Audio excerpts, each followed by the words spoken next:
Should I put the link up? We haven't done one in a while, actually. Might as well.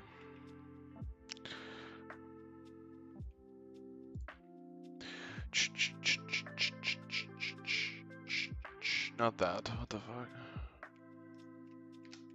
Oh, I forgot I'm on YouTube. No cursing.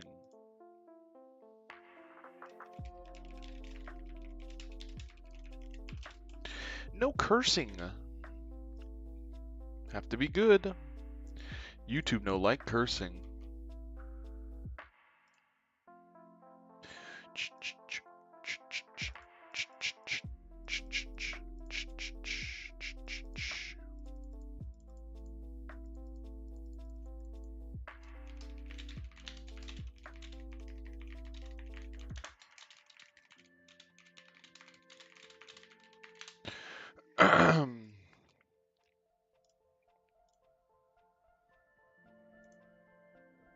Well, I guess while we wait,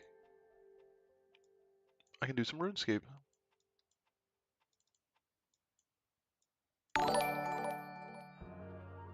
Board gamer.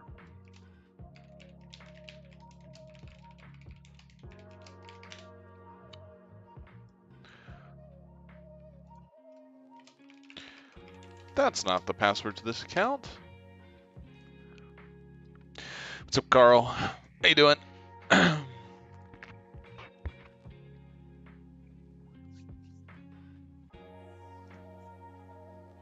Where's not this?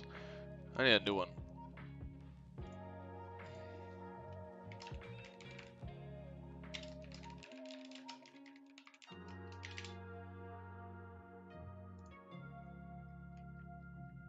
Actually, I guess I don't need to start up RuneScape, actually. I should be working. RuneScape will have to wait. Heyo. Hello. Sorry about that. I blame you because you've got me on this stupid RuneScape kick now, and I'm confident that crashed everything. Are you playing? Are you playing the RuneScape? I was. I've been playing it for a bit. Yeah, dude. It's addicting. Addicting? Yeah, Yeah. extremely, extremely. Another RuneScape enjoyer. That's perfect. Yes, sir. No, I used to play that when I was little, and watching you play it, I was like, it just gets you wanting to play it. So. I feel like Anyways. when you're an adult, it's like different because you understand it more. Because when I was a kid, God, I remember like running around and like not really doing anything. You know what I mean? But then when you're older, you're like, oh, I know what to do. Like I can set up this whole rotation of stuff that I have to do. You know what I mean? It's beautiful. And also, I also did a bit of research into like combat and stuff. So when I was little, I used to, you would level up strength because you want to do more damage and stuff. But actually, if you level up attack and you just get better equipment, it ends up doing more in the long run. So Yeah. I'm leveling up way different than I did back then, just because you're a kid, you're running around with your head cut off, so you don't actually understand that. But anyways. No, I should be playing League more than I'm playing RuneScape, but it's I got myself on the stupid kick. But anyways, all right. So League of Legends. How do you want to do this? So give me one second, really quick, Carl. There is and there isn't. So it's like on Twitch is where I'll do the majority of the streams, or most of my streams. When I do YouTube streams, it's coaching exclusive, so it's more for people that wanna see like these are like the videos that don't become videos, or maybe they do, maybe they're good, right? So it's like it just kind of depends. So basically, oh, Genesis, okay, so you're already on the Twitch, So in here, the client's gonna get full attention. Like I will not be responding to chat during the VOD review. I will not be responding to chat during the live game, whatsoever.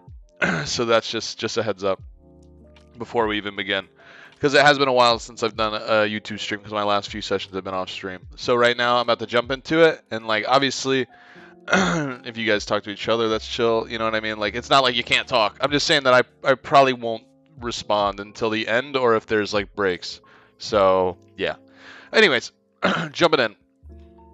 I'm just gonna look at, because I know that we already talked. So basically, what I'm gonna do is just ask.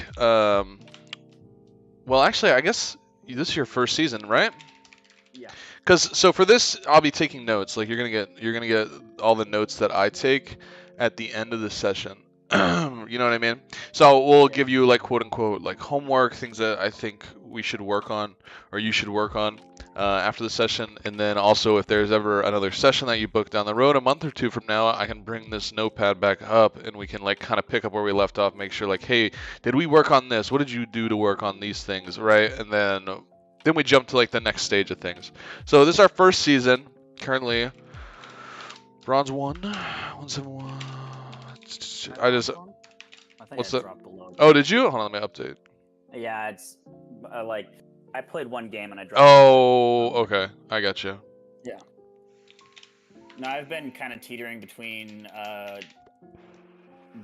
one game out of bronze 1 and then between 75 LP bronze 1. Gotcha. So like 100 LP or so between. Got it. Yeah, that. What's the peak then? Because we haven't hit 96. 96 bronze 1. Yeah. Oh darn, really close actually, huh? I know it was a bit disappointing. That's okay. But I'm at over 300 games at this point. I'm sure, probably around 3.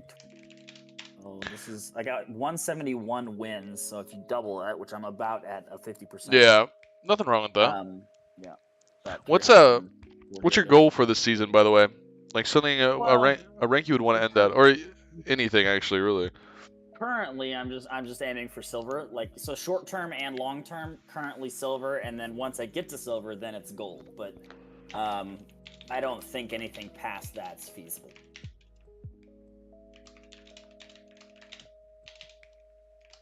And maybe it is. I don't know. Time will tell, I suppose. Since I've already talked to you before, we can kind of just like jump into the live game. Obviously, there's a little bit of insurance when it comes to this. If the game is terrible and it's like some 15-minute game, we will do another one. I'm not going to screw you over. So if you want to go ahead and share your screen, this is a little bit shorter. Usually I'll take the time to like scroll through and look at things and whatever. And we'll like talk back and forth, but we've already done that part prior when we talked. So we will just jump in. So this will be a little bit different than what we did before, right? So we'll go in and I'm going to like basically do a little bit of guidance, but a little bit of like challenging your thought process while we're in the live game, and then we go back and we look. So any plays that happen that it might be, I don't know, you get outplayed, whatever, we ignore it. We let it rock, we let it go, and we take those things into the VOD, and then we'll review those in detail, in depth. Okay. Am I going normals or are we doing? Nah, we're going ranked. All right, ranked. We're going crazy.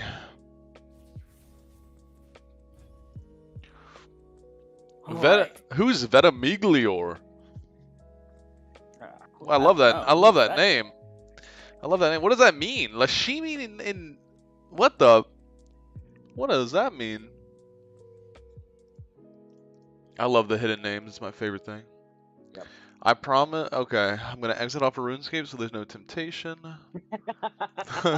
I was tempted to have it on my phone running in the background. Yeah, yeah. I'm turning it off. No RuneScape. You've been playing old school RuneScape, right? Yeah. So I'm doing an Ultimate Iron Man, so it's super crazy. Like, I mean, I've got to like get my own food. I've got to make my own potions. Like, it's so much fun for me because it's just like everything is such a grind. Like anytime, and I'm doing Slayer, and Slayer's just taking me all over the world. It's like. So to do what I had to do like the agility that I'm doing right now, I had to complete 2 quests. I got to get 51 agility. I got to do all this stuff just to do this task. So I think I'm going to stick to the Slayer role because it kind of has been taking me all over the place and allowing me to be like super creative. So like I got to figure out how do I make this work because I can't really skip the tasks. You know what I mean? Mm-hmm. So even if something is like way stronger than me, like let's say I get like a black demon task, I'm like, okay, so the next goal, I'm gonna have to go find a way to get like 60 range, which would require me to make my own arrows, which means I gotta start fletching. Like, you know what I mean? It's like this endless thing. It's so much fun. It's crazy to try and figure out. Yeah, basically it gives you a quest, and to do that quest, you have to do a whole bunch of stuff with your skills and so on and so forth. Or maybe I get really lucky and it's something super easy, and I'm like, hell yeah, I can just get this going. Then I can just do this quest. I already have these requirements. Now you're a member, right? You like got membership and stuff. Uh-huh. I'm not. So I actually started too. I've got my old old account that I've had since when I was a kid. That's got like 80 strength, 80 attack. It's almost max level. Darn. Stuff, all that Sheesh. stuff. And but that's not an old school account. I ended up moving that to the RuneScape 3 stuff. So I have that, and I've been playing that on my phone. But I started a new account, and I'm trying to get certain skills leveled up before I go into member zone. Like I need to get my combat up so that I can try to. Basically, the goal is to be able to farm certain things in the game to then pay for bonds with in-game currency. I do like the bonds thing. The bonds thing's really cool. That you can that's really cool in my opinion. I don't think I'm gonna be able to get enough money at the moment to like be able to buy my own bonds, unfortunately. So I'm probably gonna spend real life money. I canceled my Netflix for it, so I wasn't really using Netflix anyways. So it's no big deal. I'm thinking. So my goal is for my old school account, anyways, is to level up high enough so that I can do the Barrows mini game and then make. Oh yeah. That way. Smart. And I have certain plans on it. Like once I do get my membership, I'm gonna have to. I want to go do the Ebon Blast quest, which is a super powerful. Well, not super powerful, but it's a pretty strong magic spell. And then several other things that will allow me to actually do the Barrows run. But now I'm trying to level up all of my skills prior to going to do those quests, because at a certain point I'm going to have those skills leveled up anyways, So that's kind of the plan at the moment. Probably going to take a month or so. Long queues I always get surprised in bronze. The queues are so much longer than they are in masters, and I find it crazy. Oh, really? Yeah, it might be time of day too, because that's possible. I mean, it is 2 o'clock. But I've always noticed in sessions, if the client is iron or bronze, they have longer queue times than me, and I think that's wild.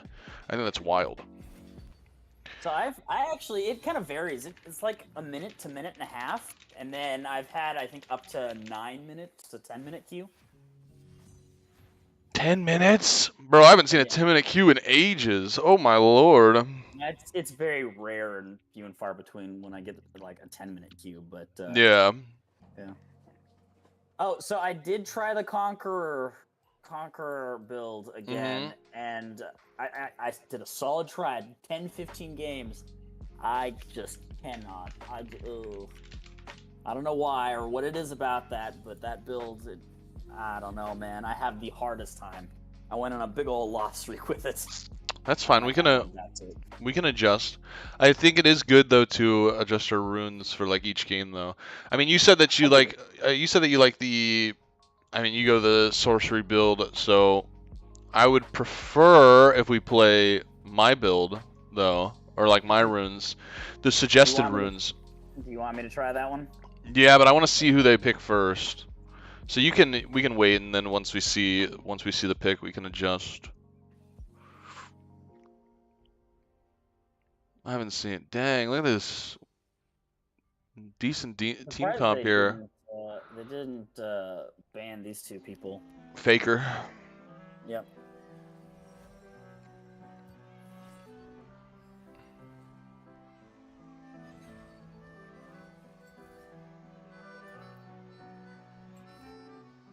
So they already picked Master Yi, so I swapped with no, that's fine. This meta right now, bot lane or top lane it's typically understood. Oh my gosh, this is such an easy lane. I would say you can go grasp, and then let's try the alacrity in Presence of Mind. And then we would go, double adaptive, and then armor. And then take bone plating as well. So go, and then double adaptive? Yep. So this will give us big damage early, and you're good.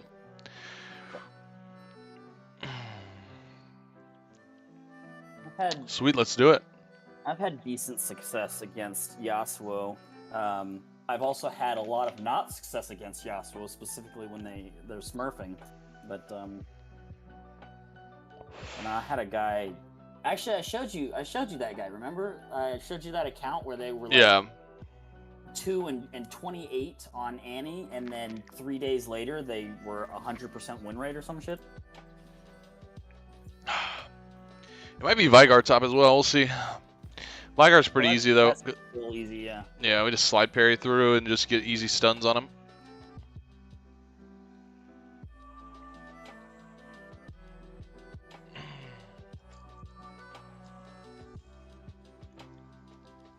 Go to the top try here.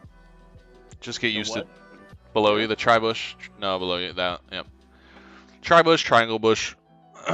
This is just like a 5-point. This is where you will always go, just to check for invades.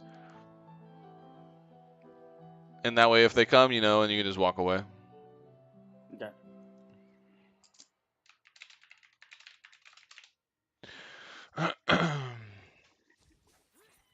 Oh, Lord have mercy.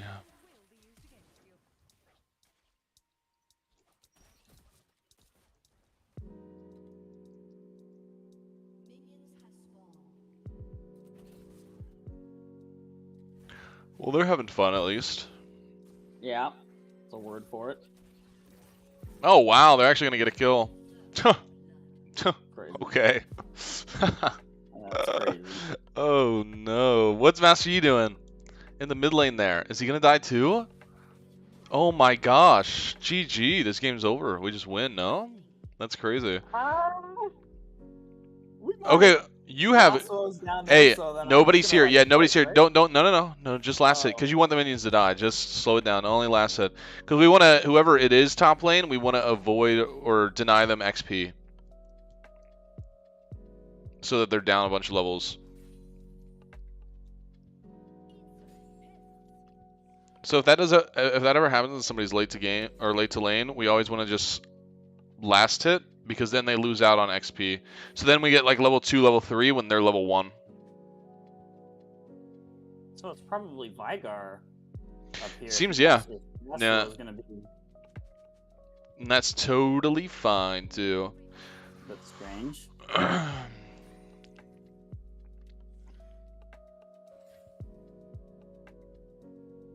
This is really good though.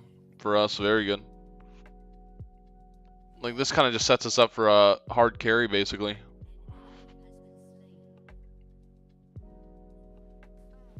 Whoops.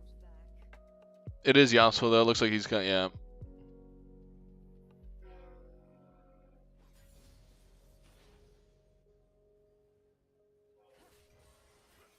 So since we have this big wave pushing in, we're actually going to move down after this last minion. We're going to go towards enemy jungle. So around the river, and we're going to go put a deep ward over the wall where it can see Gromp all the way down. You're going to go all the way towards that blue buff and put it where it can see Gromp and blue buff. And you're just going to put a ward here, right in the middle. Right in the middle, yep. Well, that's fine, yeah. Here. And then we'll go back. In the middle of this triangle right here, right? Yeah, like where it can see both. So we know where a jungler is. And then we just walk back. So we don't lose, notice how we don't lose any minions for it. And now we know if Master Yi's top. So you can actually freeze this again if we cut this down to 4. So we kill 2 minions. Oh, okay. They surrender. I'm pretty sure you actually get LP for that, I think. Because it's past the time. You actually get LP for that. Well, that's convenient. I'm pretty sure you actually get LP for that. Let me see. Let's see this. No shot, right? You actually get LP for that. That's crazy. Let's go, dude. Coaching session OP. Dude, book yours today. No shot, dude. Let's go.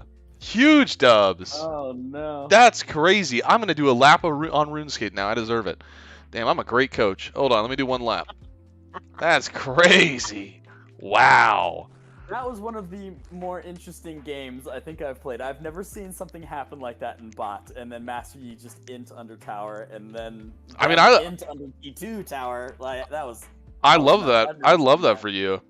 I've never seen that. I love that for you though. That's awesome. I'm totally doing one agility lap right now to reward myself. That's awesome. Oh my goodness. That's too funny. Dude, I haven't seen something like that in a long time. That's crazy. That's awesome. Alright, my lap is over. Back to work. Oh, I fell. That's wonderful. It's telling me not to play. It's a sign. Okay. I mean, it's gonna be another 5-minute queue, so you might as well do another lap, no? Nah, it's fine. It's all good. It's telling me not to. I can tell. I can tell. Well, that's really awesome. That kind of boosted. That kind of boosted my mood, to be honest. Hopefully that helps get to you know, silver. Would be nice. That is the goal, right? Yeah, that is the goal.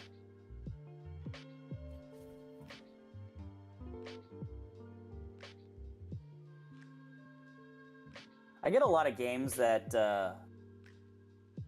it feels like whenever I do well, I may or may not carry, or I may or may not win. But if I don't do well, then it's always a defeat, or almost always a defeat. You know? If you do well, is that what you said? Like, if I do well, there's a 50% chance of me winning the game. Like, if I'm Yeah. carrying. Yeah. And if I don't do well, it's almost always a defeat. If that makes sense. Yeah. Which kind of sucks, but it is. I wish it was like that all the time for everyone, because that would be a lot cooler, because it'd be like, well, if I'm doing well, I actually have a chance. Sometimes you do well and it just doesn't matter. Yeah, those are the worst types of games. Yeah.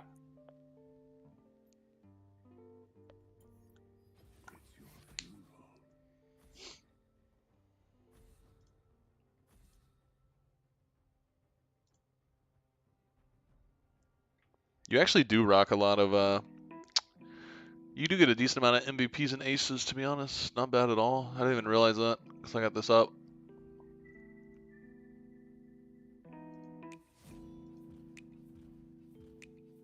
It's nice to know. I didn't know that. But I feel like I do okay in some games. Yeah. There are some games that I just flat out do not. Actually, there was one game I played yesterday. It was against a Garen. And I typically do pretty well against Garen. But I got camped by everybody and their mother. It was like Echo was... And I didn't die until fairly decently late. Like the first time I died, I was under tower. And they were heralding into my tower. And it was Echo and Garen. And that was the first time I died after being ganked like 2 other times before that. And then all of a sudden Bard was in my lane. And then they were pushing my T2 and I was getting dove under my T2. And it was crazy. But Yeah. It's games like that that I expect the rest of my team to actually do something. But, you know, they didn't. And it was sad.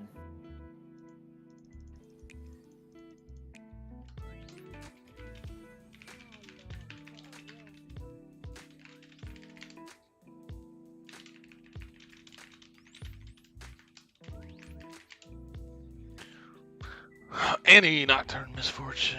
Once again, a really good team comp for us. I wonder what our jungler will pick. Anyone with CC and it was just an auto win. I couldn't imagine. The only thing is that Nocturne just destroys low elo. People do not know what to do. Malphite. Ew. Yeah, that's kind of why I was hoping the jungler would swap with me, but he did not. So, for Malphite, we're going to go scaling. We're going to just outscale the guy, alright? So, I don't mind if you take your normal runes that you like to go. If you like to go your mana flow here. I would take Gathering Storm, though. Or that's fine. Yeah. Do that. But instead, go Overgrowth and go, what's it called? Overgrowth and Conditioning. Yeah. You got it. Quickly, they got 6 seconds. Yep, and then, yep, you got it. All right, that's fine. Do I do attack? Yeah, you would. Yeah, but it's okay. It's all right because it's a poke build anyways because we're going grasp, so it's fine. What does Gathering Storm do? So you're actually gonna get more and more AD as the game goes on. So once we get into the game, you can hover over it and you'll see you get like 5 and then 15 and then 25 and then 30. It's like multiplicative, like it just keeps going up as the game goes. So go hover over it and you'll see. Did you take second win? If you took second win, take Doran's Shield. You need to match those together. Always match second win with Doran's Shield because they work hand in hand.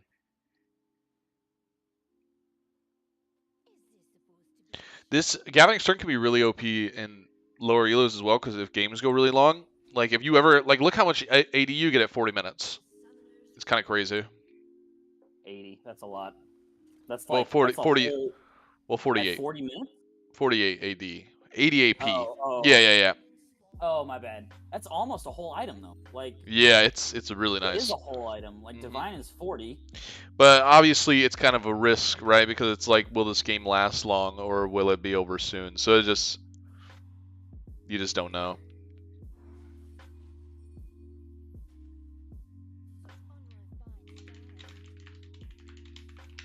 Do I do this?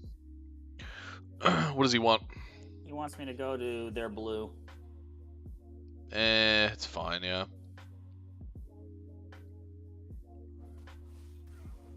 Oh, this guy might be tapped out. You might be able to get a flash out here. Huge. That's so huge. Wow. And he's there too. Better to back away. But now he's kind of screwed. I mean, huge for you though. Yeah. Huge for you. Well, now you know he's got no flash, right? So he might have recalled as well. He might be able to just okay. I'm pretty sure he recalled and teleported.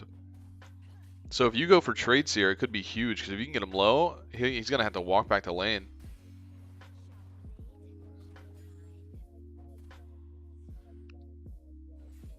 Every time we have that queue up, we go for it. Yep. Because as long as you hit vital, you win that trade every time. And he slowly runs low on HP.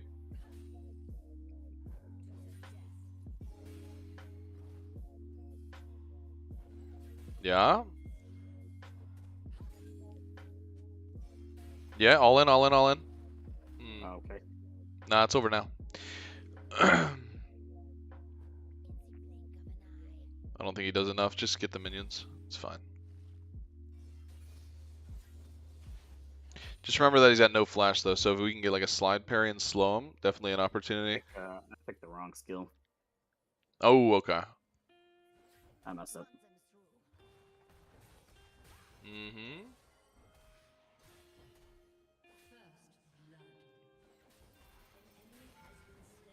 Oh god. All good. We got teleport. So we just drop any bad thing that happens, because we're gonna review it more in detail, so that's fine. Get a refillable.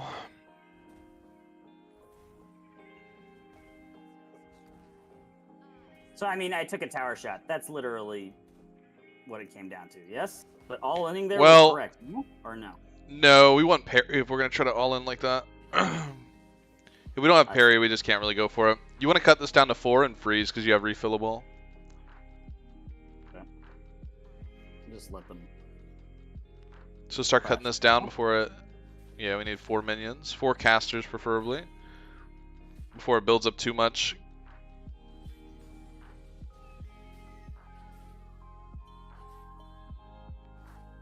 Yep, just keep trimming this down.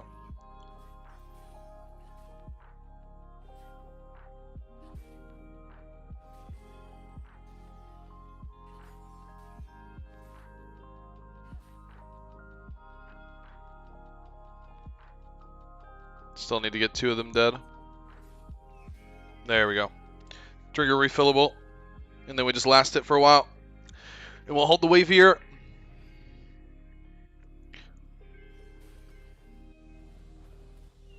And remember, we have scaling runes too, so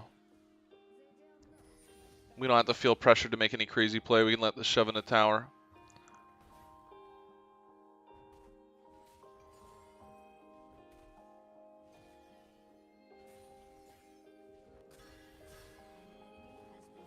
I don't get that cannon though.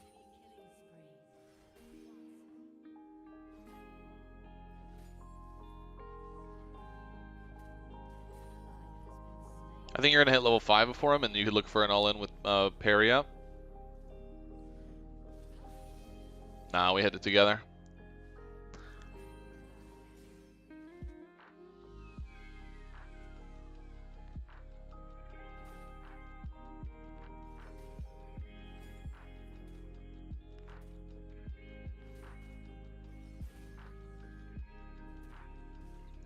So at this point we're really low, so we kind of have to make a decision on if we're going to stay or not.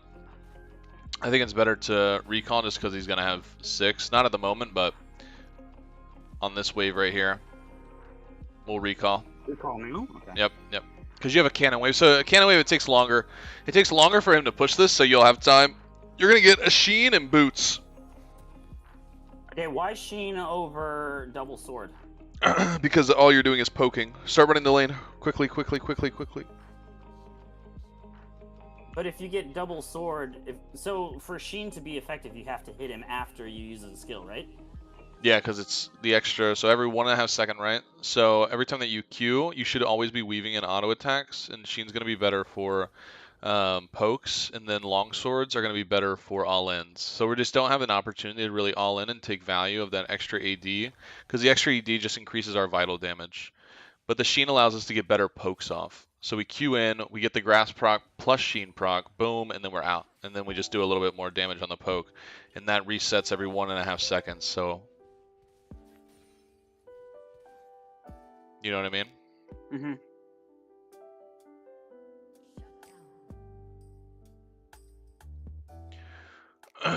You might have recalled, you might be able to just shove this. I would wait until I would slow it a little bit, and then we'll get it down to like 2 or 3 minions, and then once this next wave comes, we'll try to line them up, and we'll try to parry all of them.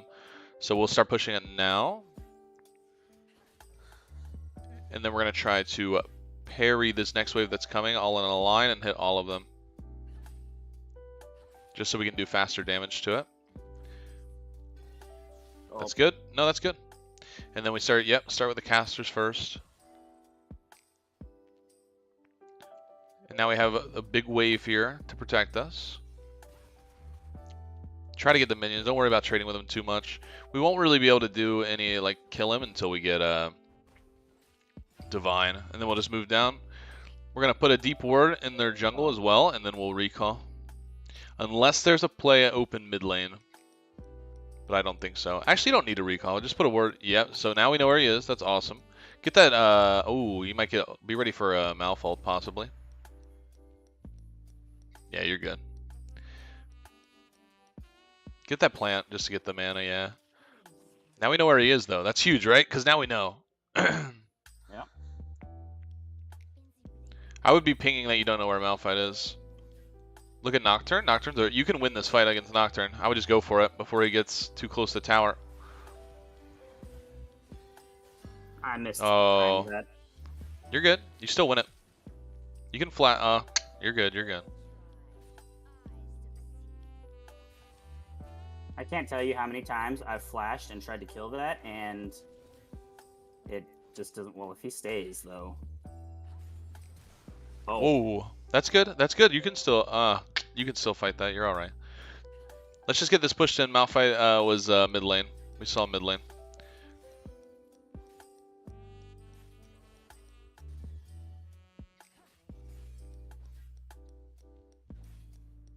All right, get out. You got Q. You're good. He flashed as well, so you're fine. That's good. They're chasing you. They're missing XP. Back here? Oh yeah. Now we'll double logs? Yeah, double longsword. And then you just walk to lane safe, teleport. CS isn't looking that bad. Almost that's about 7 a minute right now. That's pretty good. Probably the most in the game, to be honest. It is.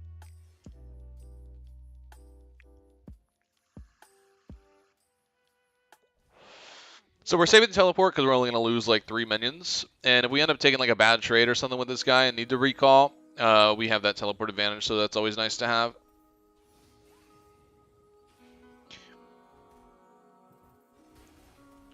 What items does he have? Sheen and... You could probably fight this.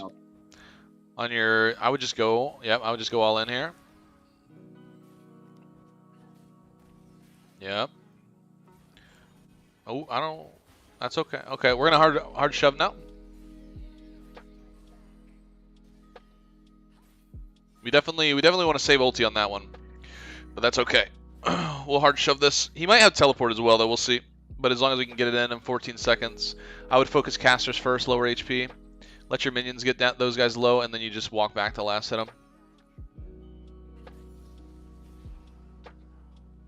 All right, keep going, keep going. Check tower. Is he teleporting to it? No? Okay. Yes, he is. Okay.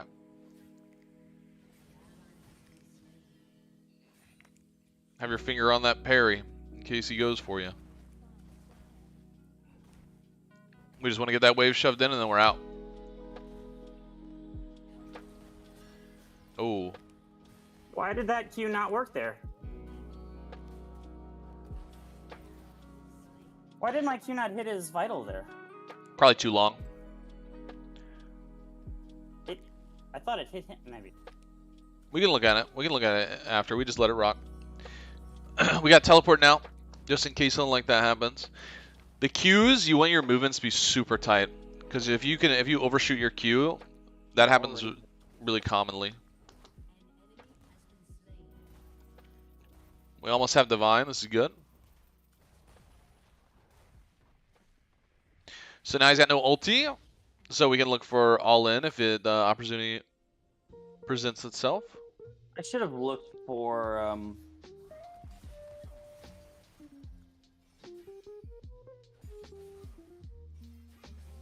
At this point, since he has no ulti, you can actually just hard shove this and get a demolish proc off and get a free plate. Like, we are literally going to hard shove this, and then we're going to ignore him. We're going to let him damage us, and we're going to get a demolish proc. So don't even worry about him. If he's still there, just go hit tower.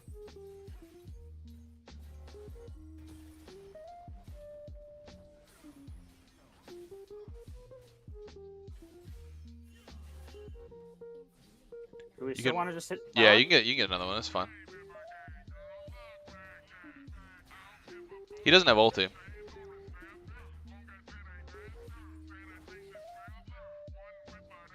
We'll let it reset now. Really low mana again. Another opportunity for a kill here. If you are able to slide parry, slow him, get your ulti off, hit all four, the guy should die.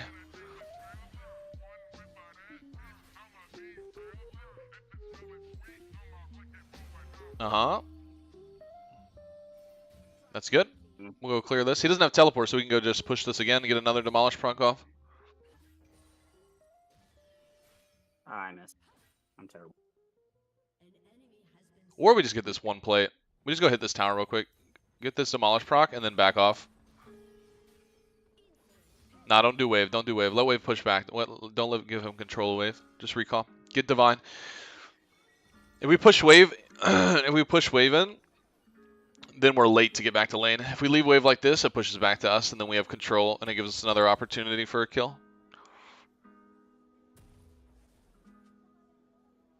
And back to lane.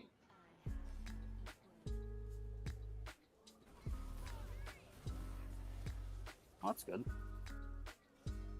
So you'll notice now, since you left it, that the wave will be stacked bigger, right? Yeah. What is that? +2 casters? So he misses out on it, but also we can get control of the wave again, right? And we can decide if we want to like pull it out or if we want to just let it hit. So it just gives us more options to work with.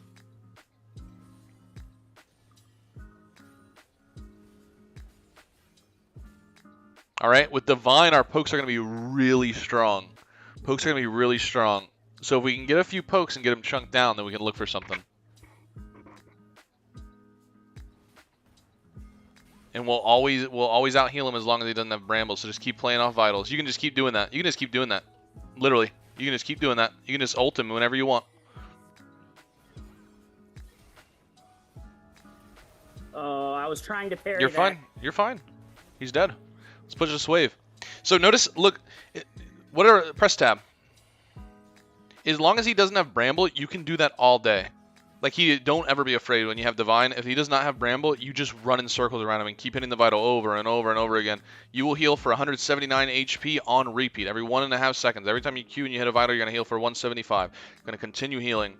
Just flow with it. Let it dance. Let it rock. Never be afraid. First tower gold. Massive. Let's get this pushed down. So next time he walks into you like that and he thinks he can do something, I want you to stand there and fight. Okay. Get one more wave. No, get one more. It's fine.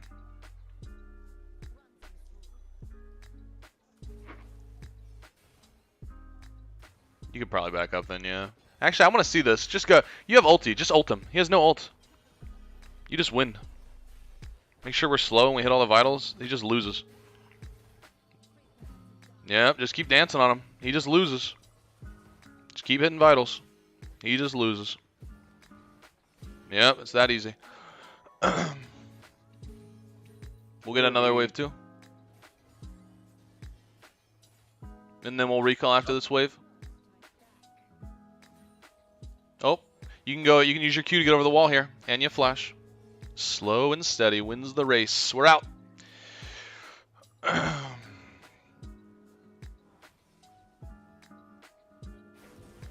Use your hit the vital for the movement speed. Oh, I should. Yeah. I should have gone. So I wasn't sure if I wanted to go up or down and around, but I wasn't sure where Annie was. We'll look at that. I think that you actually. I'm pretty sure you go all the way down. You go all the way down and you recall in their base basically. But that's okay. Like down here. Yep. Because Annie went up and he went up. They both went river. Neither of them would have been able to get to you. The other alternative would have been Q flash, and then I probably would have been out. But I didn't want to use my flash there.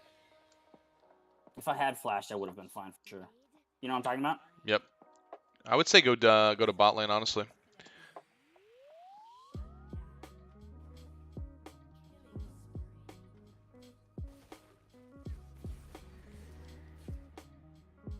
Even with the Herald up here? Nah, now you'd go top. It depends if this thing dies or not. Let's see. Because we don't want the rift to hit twice. Yeah, we'll just stop it real quick. That's fine.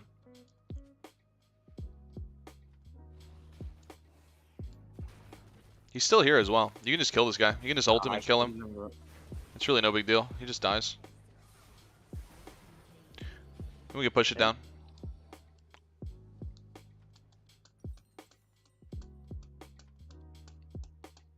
If Herald was not there, though, we do go bot lane.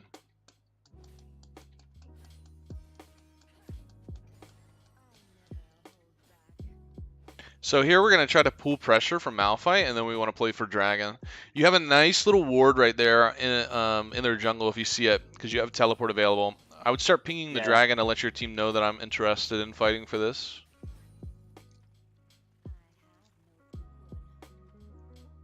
I would get a Demolish proc. No? Okay. Take some jungle camps or something while we wait. See what happens. All right, we're gonna get mid tower here. We'll use your demolish proc for mid tower. When she clears that wave, just come from behind the tower and hit it. Try to cut Malphite off. Look at Malphite. Look at Malphite. Look at Malphite. Don't let him get to the fight.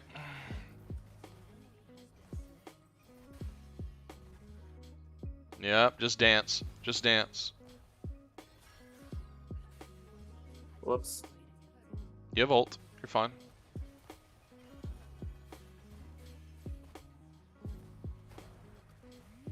Slow. There. Okay. Next vital. There we go. Oof. You got 3 dead. You could probably move top here and just clear that wave. Get that wave pushing back. Get this plant too.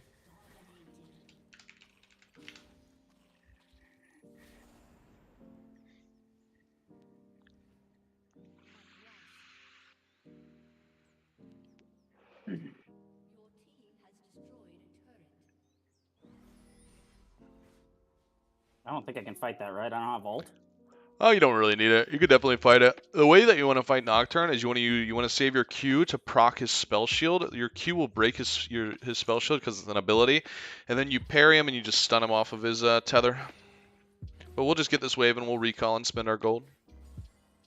So you always just kind of let the ult happen. You just like get ulted, and then when you see you're gonna ult him, or if you don't have ult, it doesn't matter. When you see him proc his spell shield, you're gonna Q and then parry. You're gonna Q, stop the spell shield, and then parry to stop the fear, and then stun him. How long is the fear? How long is it? Yeah, I think how it's long like... do I have to wait for the parry? Oh, you can actually see it in your bottom right. above your summoner spells, you'll actually be able to see like a death mark from Zed or the fear, and it will tell you when it's about to happen. And you just have to time the parry with it. Now, obviously, it becomes more of a thing. You can come from behind this. You can like use your mobility, get over the wall, come from behind the fight.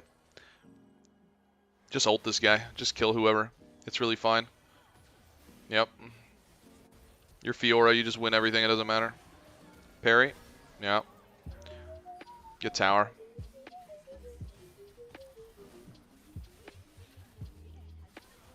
Go top, go top, go top, go top, go top. They don't need you here. We're wasting time. So always be thinking on Fiora, especially with how mobile she is, what's my next play? You know what I mean? Instead of, because a lot of the times people will just stand back and forth, wait for the next wave, and it's really like, what's my next play? My next move is to go top lane and then get some more damage on this tower. You know what I mean? Yeah. Because you have the luxury of doing so. I don't know if I can take it sometime though. Auto E. Yep. You can. You're good. And we'll just leave. We're going to back and get Ravenous. If you can take blue buff, that'd be really chill. We'll have to wait. You got a ward there, so just be ready to leave. Yeah. We'll just leave it. Just leave it. Just leave it. Just leave it.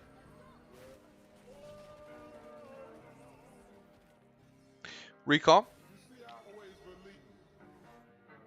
We have teleport up, so we want to play opposite side of objective, so we want to go bot side after this. Doesn't matter if Diana's there. You're going bot. Normally Just I grab. go Shojin. Go for it. Why not? I would say Hullbreaker's better, but in this game. All right, let's go bottom. Ravenous, yep.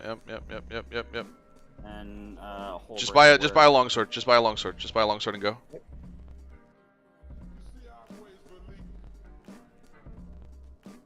What do I start selling the refillables and the shield, or when do I sell those? Or when If they're gonna make you make it available for an item that has more value than it, so you actually have the opportunity to sell that refillable earlier for a longsword. Any item that's gonna be more valuable than that, that's what you would sell it for. So refillable for like a longsword after you have your mythic. Once you have divine, you have all the healing you need. You don't need refillable anymore. That's usually the green light that you can get rid of it. And then Doran's shield. Think about the cost: 450. Buy anything that's worth more. So 450 for like double the cost, like a Vamp Spectre or a Warhammer, anything like that, or even a pickaxe. Keep going. You're fine. We're not worried about that. Now we just move up. You see 2 top, right? You see 2 top on your minimap. All right, go back down. No. We're just moving up to see if red buff is available or not, and then we're going back down. All right, she's got no stun, so when she has no stun like that, and if we have a wave built up, we can just walk up, get a demolish proc, and then we just move back. So at this point, you have Ravenous, right? So we kind of ignore any, like, the damage isn't that crazy. Remember what we said? I fucked up. You good? All good. Now we'll sell refillable and get the pickaxe. Pickaxe more value. Get rid of refillable. Take that. Better inventory. What's going on mid lane? Kind of curious. They killed him. Nice. When You're he ulted, I assumed the Nocturne wasn't near me because it took him a second to actually jump to me. That's why I kind of. You're good. You're gonna go bot again. You're playing opposite side of Baron with your teleport available. And honestly, yeah, we don't care about Diana. Regardless if Diana is there, you gotta remember that you gotta make the right play. You can go mid and try to cut this guy off though. He's kind of in your jungle right now. But regardless of what your team is doing, as long as you're making the proper plays and playing the game macro-wise the right way, it'll always be beneficial. It doesn't matter if your team's playing wrong. You don't adapt to people that aren't playing the game right? You play the game the proper way, and then we don't make sloppy bad habits. We do the right thing. Look at Malphite behind. Look at Malphite. He teleported. Your team needs help. He teleported. And you got Lux to your left. You got Lux to your left as well.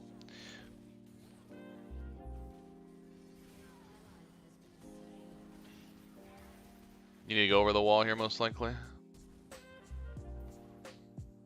Auto and run.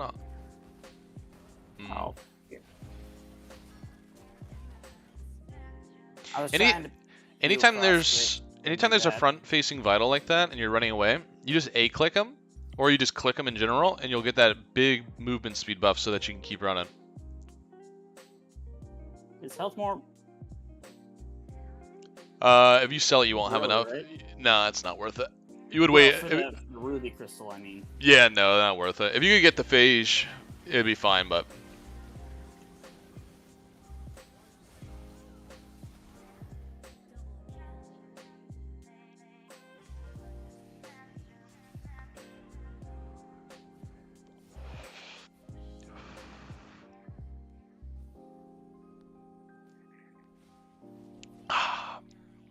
Yep, bot lane.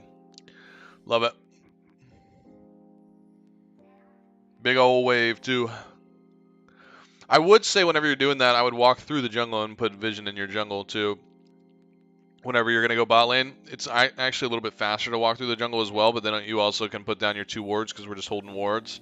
And then if we ever get on the back foot, we'll at least have a little bit of vision in our jungle so that our teammates or we are not getting picked off by a 5-stack or something. You just win this. Remember what we said? Except I can't ever do it right. Oh, you're fine. You're fine. Just ult. This guy dies. Well, not anymore. He doesn't.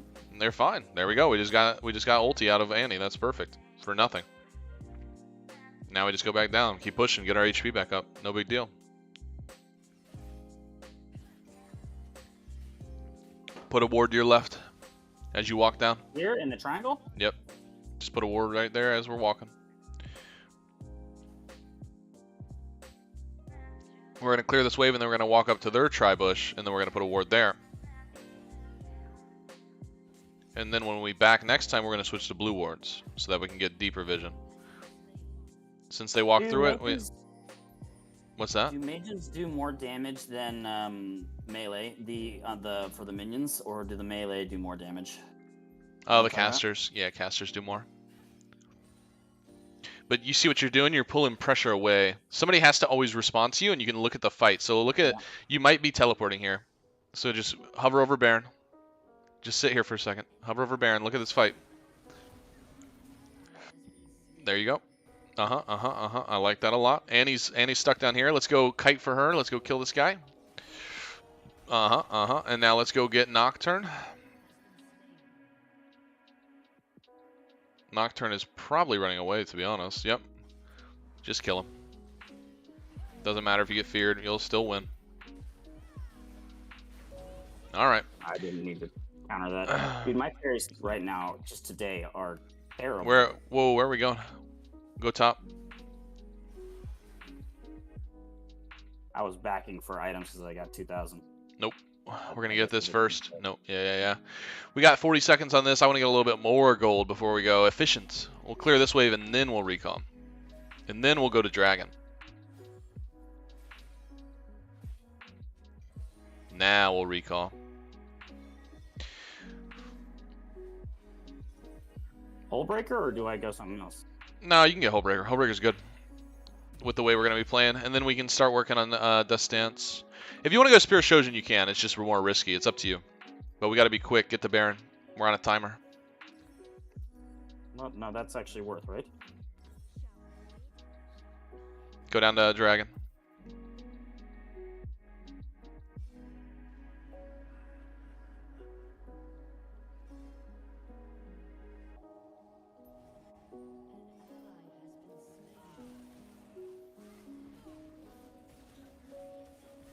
In team fights, your job is going to be to fight front to back. Front to back? Yeah, you're fine now. You're already back there. Because you're the only one who can kill Malphite. Parry? You're good. Just Q all the way back. You're fine. You're the only one that can kill Malphite. So you have to play it a little bit differently because they have a super tank.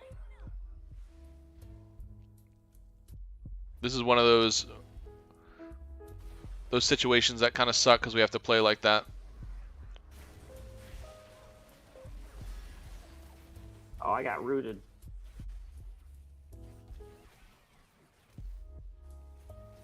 This freaking bear, man. I would recall now. Look at their wave. They don't have a wave anymore. Wave is down.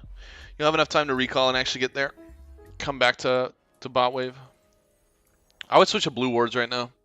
I would switch to blue wards and actually walk towards. This is fine. They're set up. You can go bot. I just don't know if they're on Baron. I'd be pinging Baron question marks just in case. So somebody can put vision on it. And if we see them on it, we have to move quick. Alright, they're not on it. Alright, we just go bot now. And now we have blue wards, so now we can actually see really far away. So once we get the opportunity, you'll just put a blue ward in their tri-bush. This is it. You got this. You got this time. Yes, there you go. See? Yeah, easy. Very easy. Alright, let's keep pushing. Put a blue ward in their tri-bush. You can do it from here. Yep, okay. They got a control ward there.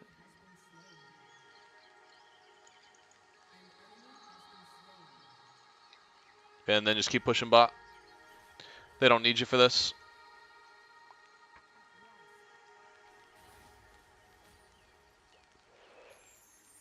Okay. Love being body blocked. It's the greatest. It really is.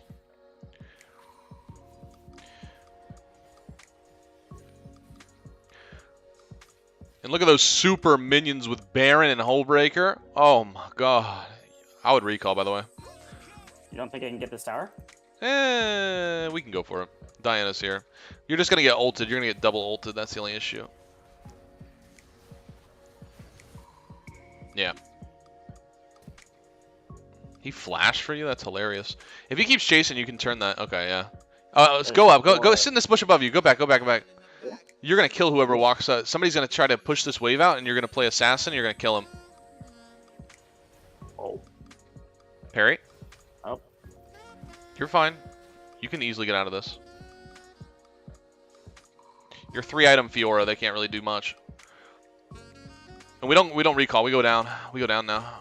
I want to see if we can set anything up. Hold on. I just want you to sit here just for a second. Yeah, just for a second. Just for a second. He's on me for sure. Go for it.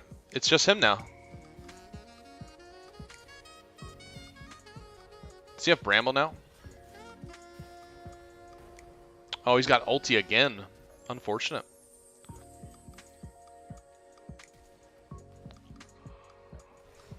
I didn't know he had Bramble. Now, if he has Bramble, obviously not. My bad. I didn't check, to be fair.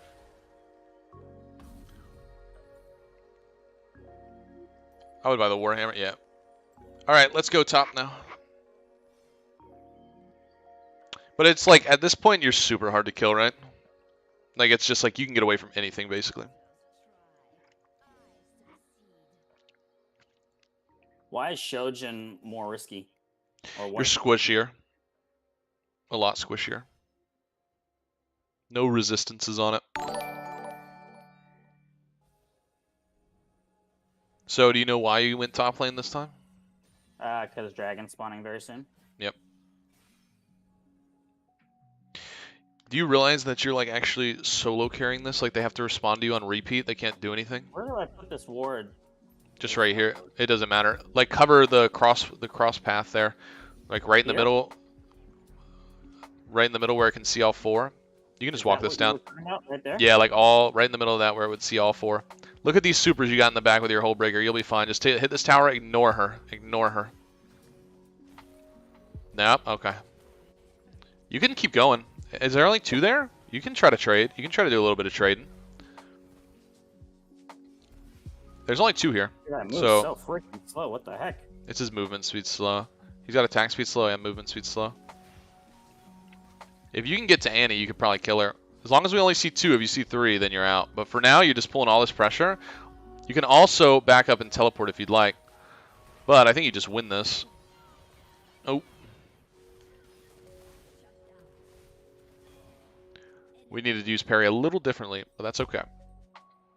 Now we got the stance. What do I parry there?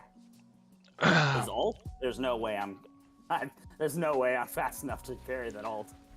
We're just using our. We're kind of just wasting it. Once we go back, I'll be able to show you. My parries have been trash this entire game. I've had 1 good parry. That's okay. We're just playing Fiora for the champ that she is, though, right? We're just causing so much pressure. It's really impossible for them. There was a few plays there, but we can go over them and then like talk about it afterwards. Press tab for me. I haven't seen you press tab a lot. I don't really know what's going on in the game. Okay. Nice.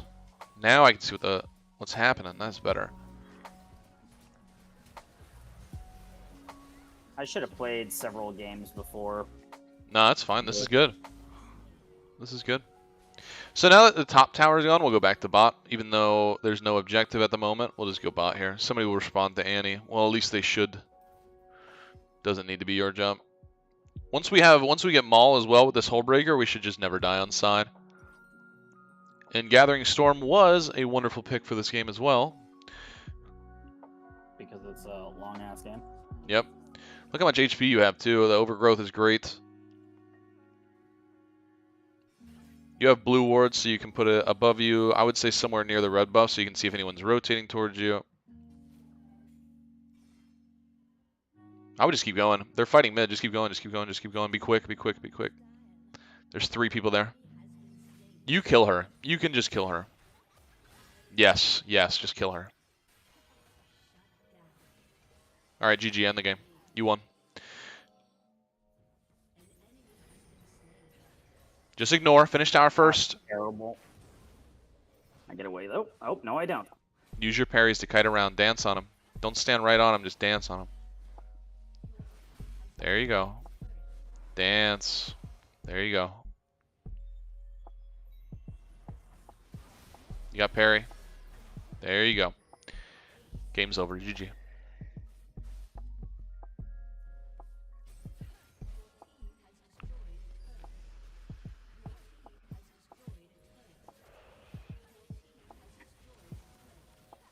This was not one of my better games, I'm not gonna lie. I mean, Okay. micro-wise, but Macro, macro-wise, yeah, that was perfect. Macro-wise, that was good. We did our job. Do you want to go ahead and send me a friend request on this account, or do you already have me added on this account? Because we already did that. Yeah, I already got you added. Perfect.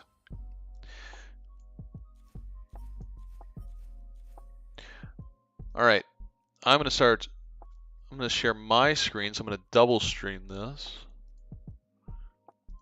Do you still want me to share mine or Nope, you're good now. It's my turn to stream.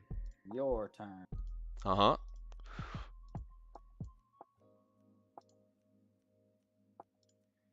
Let me know when you're watching. I'm watching. Oh, you are? Okay.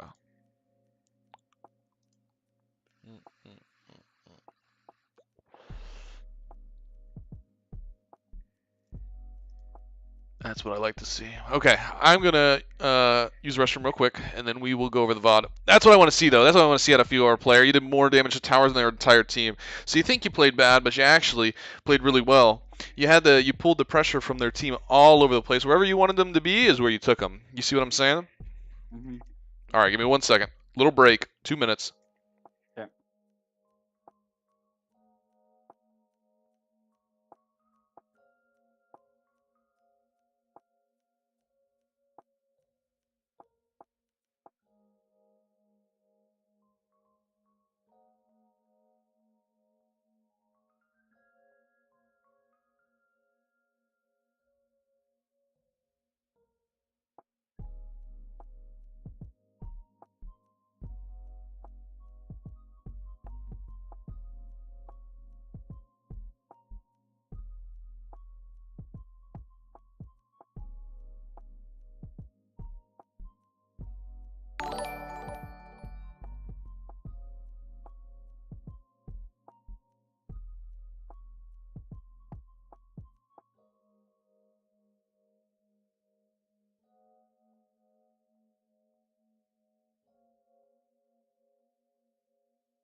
let us begin.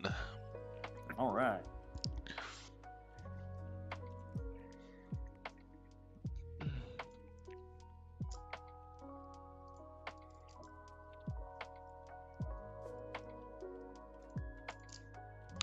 I always tell my friends tower damage chart is the most important.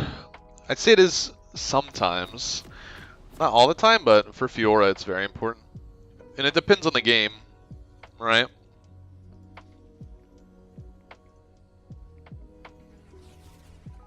Like this game, it was super important for us to do that.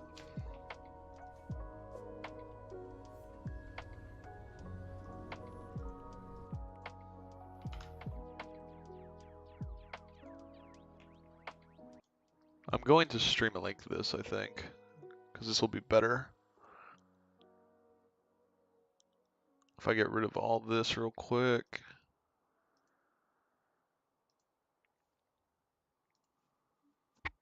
And this. I don't really feel like moving my camera, so I'm going to do that, and I'll get rid of this. Okay. All right.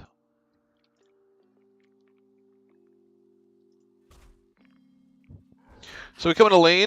Guys got no flash, no teleport. I know that we die early. We're really looking to, obviously, I know that you said that you accidentally leveled up the wrong thing, and that's fine. But parry will give us the opportunity for like all-in potential at level 2 when we can slow him, because we really want to like try and slow his movement speed. We get some good trades, and then we get him low. And then there was one point where I said go all-in, which was right there, right? Yes. I believe so, yeah. Yeah. So obviously he just can't trade back, right? We need to. All he can do is auto attack, yeah? Because when we look at this matchup, we see he's got a Q, it's got an 8-second cooldown, right? So once we go in on this, that's the only thing that he has, and we have a massive HP difference. So we just go all in afterwards. We use our movement speed, and we need to reposture ourselves down. So vitals move in a pattern, you know that, right? Left, right, top right. So we hit this vital. We want to use our movement speed to go down. We want to walk him back to tower because we know he doesn't have flash. So instead of backing away here, we go for the all-in and we start walking down. And we walk him back to the tower and we can hit this next vital. All we need is 2, or we need 3 auto attacks really because of his extra armor. We need 3 auto attacks to kill this guy. And if we're walking down with him, there's no way that he can get away. There's just no way. We're going to get another, we got movement speed from the first vital we hit. We start walking down with him. We're auto-attacking as we're walking down. And then we have a vital that's set up on the top side that he cannot defend using his tower. Or a wall because it's top. Even if it was the right side, it wouldn't be that hard to hit it either, though. Right? Yep. No, it wouldn't be that hard at all. It's just knowing our limits and knowing, and obviously you're fresh to the game, you're new to the game, and I'm gonna give you some homework, some things to work on that should help with this. But knowing when we have a kill, like there's a huge green light. Running away from this, very bad, because we know that this is a freebie. So in this particular scenario, so I'm walking away because I didn't plan on all-inning him after the Q that I did. But if I had known that I had planned on all-inning him after that Q, like if you were to back up a little bit, where the vital right before, is it this vital? I don't think so. I think it's the one. Nope. It backs up 15 seconds. It might take a second. So it's after this one. It's after this vital. So right there, that Q. When I go in for that Q, that's when I need to decide that I'm going to all-in him, not after that Q. Because if I do it after that Q, I'm already thinking I'm going to walk away. Yeah, so you should be thinking ahead. So think about where that vital is, right? This vital is on blue side. So the next vital you hit is going to be on red side, so it's going to be for you, right? And also something you didn't even realize here, is I believe that you didn't weave in an auto attack either. So yeah. So remember as well, and this is, like I said, this is something I'm going to write down, but our Q and our E are auto attack cancels, right? So you use your Q and it automatically makes an auto attack happen. So you would Q auto, or you would auto E, right? So okay, I often find that I take when I'm trading with people and I try to get close to them. So let me rephrase. When I'm queuing, a lot of times I'm trying to max range queue so that I don't have to trade with people. You know, I'm just poking. Does that make sense? Yeah, no, that's a good skill to have, to understand how far your queue is. And a lot of times I'm not successful at it, but you know, I'm trying. If that's the case, then I'm not weaving autos, no? If you're playing like that, yes, but in this situation when he's about to die, we definitely want to go for that auto attack. For weaving autos, okay. So I needed, basically, when he was half health, that's when I needed to commit, okay, my next Q auto is going to put him low enough to the point where I can all-in him. Yeah. So we're just thinking ahead. We know that when we hit this vital, this guy's got 300 HP, right? Each block is 100. We go in, we hit this. The next vital is going to be facing us, and he can't defend it. It's going to be top or right in front of our face, and he just can't defend it. So we already know that we're going all in on this play right here. Right at this moment, we already know that we get a kill. This is a kill.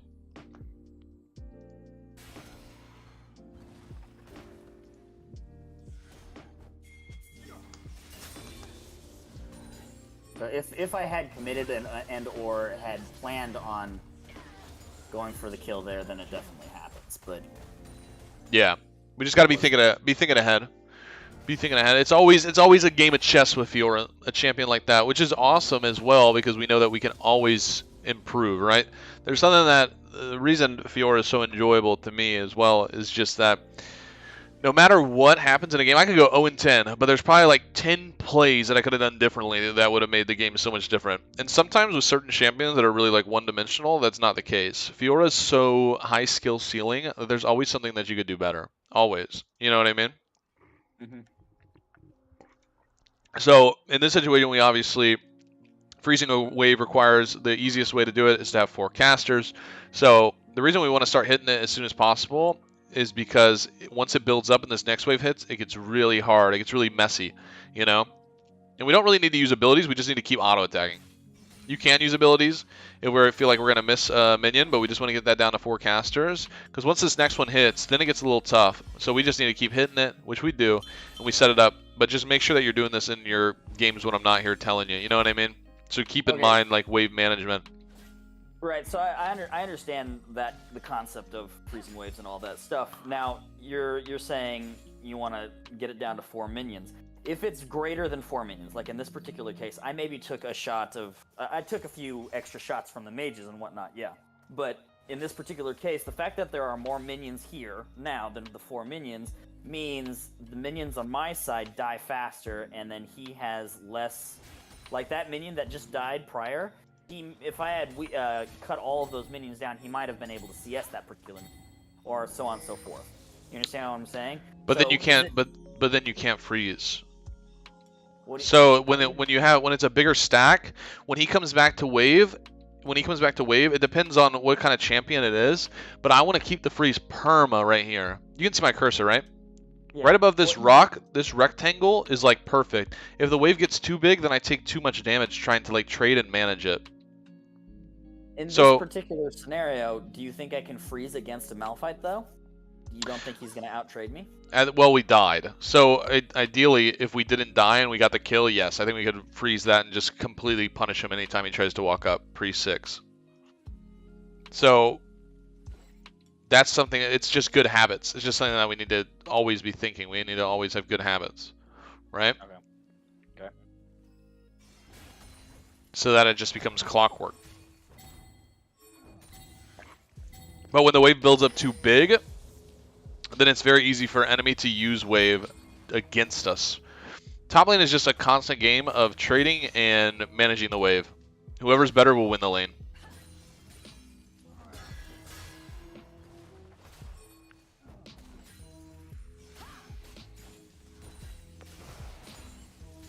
So this was good because we got a recall on Cannon Wave, I believe. But you always want to recall on Cannon Wave. Always want to recall him Cannon Wave because it just takes longer for him to push. So he'll struggle a bit to push this. We're able to recall.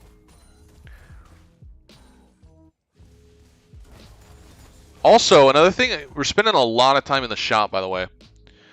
A lot of time. I think that you would... I was waiting to heal.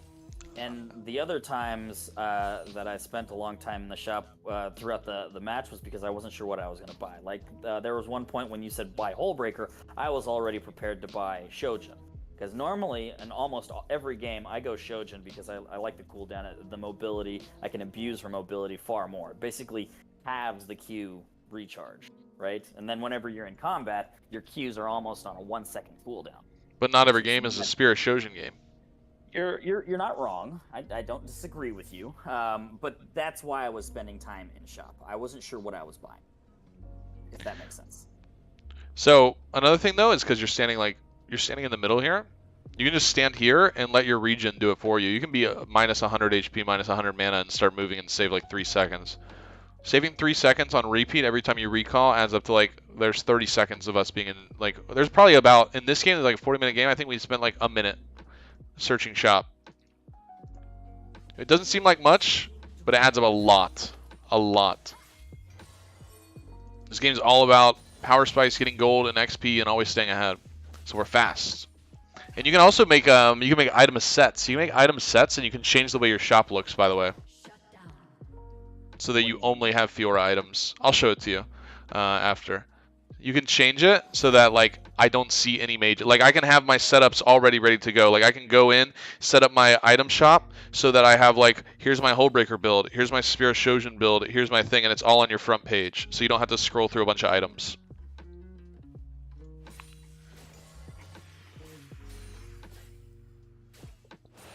Which reminds me, I kind of want to do that actually. So this is ideal pushing, by the way. This is like the fastest way to push on Fiora. So you line it up, you parry, and then you go for these casters first. So there's a huge difference in the HP of casters and the melees, right? My face isn't in the way? Okay. 544 HP on the casters, and then 314. So about 200, almost 230. Yeah, 230 difference on HP. So when we do that, we always want to get the casters first. Let these guys let our minions get this lower, the melees lower. It's just the fastest, most efficient way to push. It's gonna save us like 2 seconds, 3 seconds doing it that way. Maybe even more, honestly.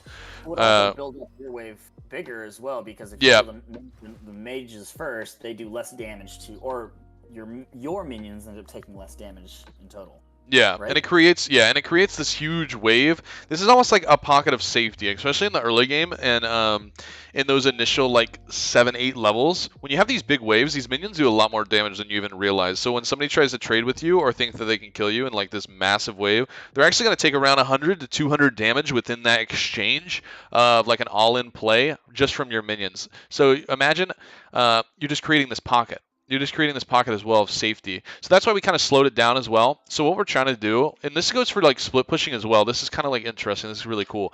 Hold on. This is something not a lot of people think about. I don't get to talk about this much. Let me pull this out.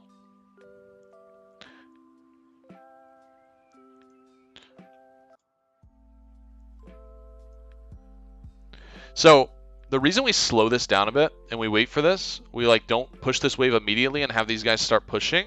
You can see the pen. Is because we want this wave to catch with this wave, right? So we're kind of waiting until this wave gets closer before we finish. Like right when this wave is, the second wave is like here, that's when we'll finish the push, because we want these guys to all group together. And this goes for like split pushing as well. So if we're split pushing and I've got a wave that's where this one is right now, I want to wait till this wave gets there as well so I can hit the tower with a bigger wave. I don't want to have this like partial wave hit tower and then I have to back up and be less efficient. Like partial wave hits tower, the other wave is on its way, right? And then tower kills wave, then I gotta back up, wait for the other wave, and then come back in. I just missed out on like 700, 800, 1,000, 1,200, 1,500, depends on how many items you have, damage that I could have been doing to the tower, all because I had to back up and wait 5-6 seconds to go back in and hit the tower. You know what I mean? Yeah. So that's a really, I don't get to talk about that much, that's fun. But that is ideal for laning, that's ideal for split pushing, that's like a huge thing. Okay, now I have a question about kind of about that. If you have, let's say you have two waves coming together, right? And you, right as they get to each other, if you have the capacity of clearing the wave almost instantly, say Mordekaiser at level 5-6 has an item like an item component, whatever that rod is with the 800 some odd costing rod. You use your pull and then your slam, right? It almost closes the entire wave, and then you have a full wave going in while the other wave is coming back. After that wave crashes and you go to hit the tower, if you go and proxy the next wave, would that not be even more efficient as far as pushing into tower? You totally want to. If you're super ahead, you can totally do that. If you're super ahead. There's nothing wrong with proxying at all. Especially Mordekaiser, if you get a lead, you can just like sit here and like avoid. I mean, that's like you're 2-0, 3-0, and you're putting this guy out of the game, right? So let's say you slam this wave, and I've already got 2 kills on this guy, and this is like a level 5 Riven, and I'm level 7. I can totally stop this guy. That's huge. If you're ever able to proxy and sit right here, and then just have your minions die to the tower, then he misses out on so much golden XP. Well, even if it's just one wave, like so you crash a wave, right? And as this other wave is coming up, you take that whole wave before it even gets to their tower, and that's the only wave you're aiming to proxy. Like you're not aiming to stay there and proxy. Yeah, while you're waiting for next wave to hit tower. Right. Yeah, you can do that. Yes, you can do that.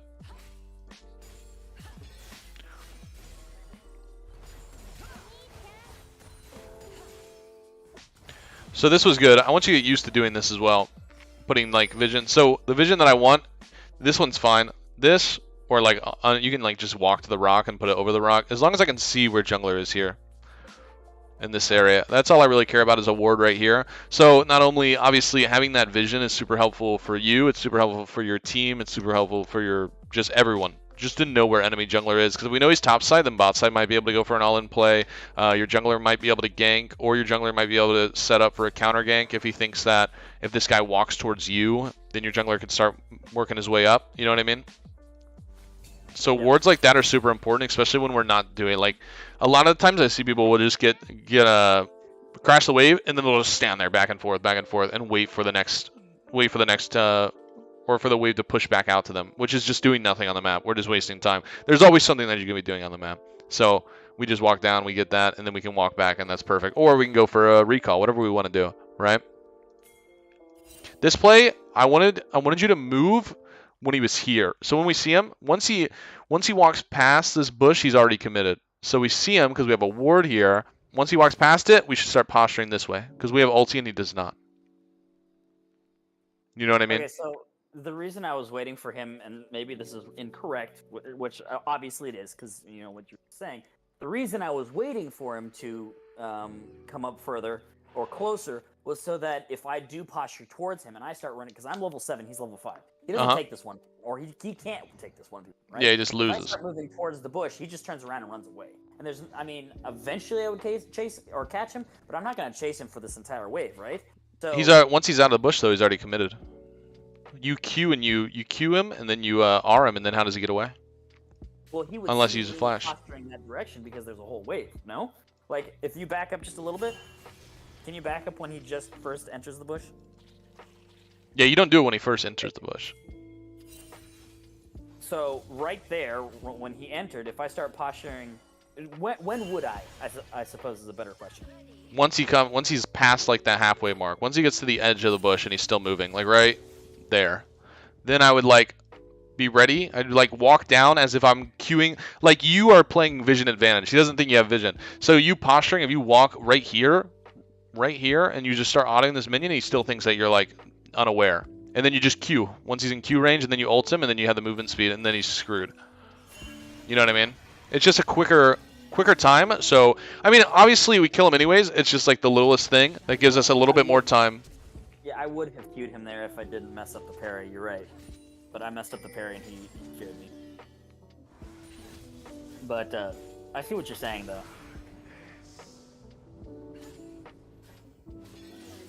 He hit 6 there too. Which is fine though, because we don't die. But there is 2 opportunities. So far, right? We had the level 2, and we've had this play as well. So we should have 2 kills right now. Should have 2 kills. Just something to think about. It's just really small things, right? Really small things that we are just missing out on. But it's huge when it comes down to it.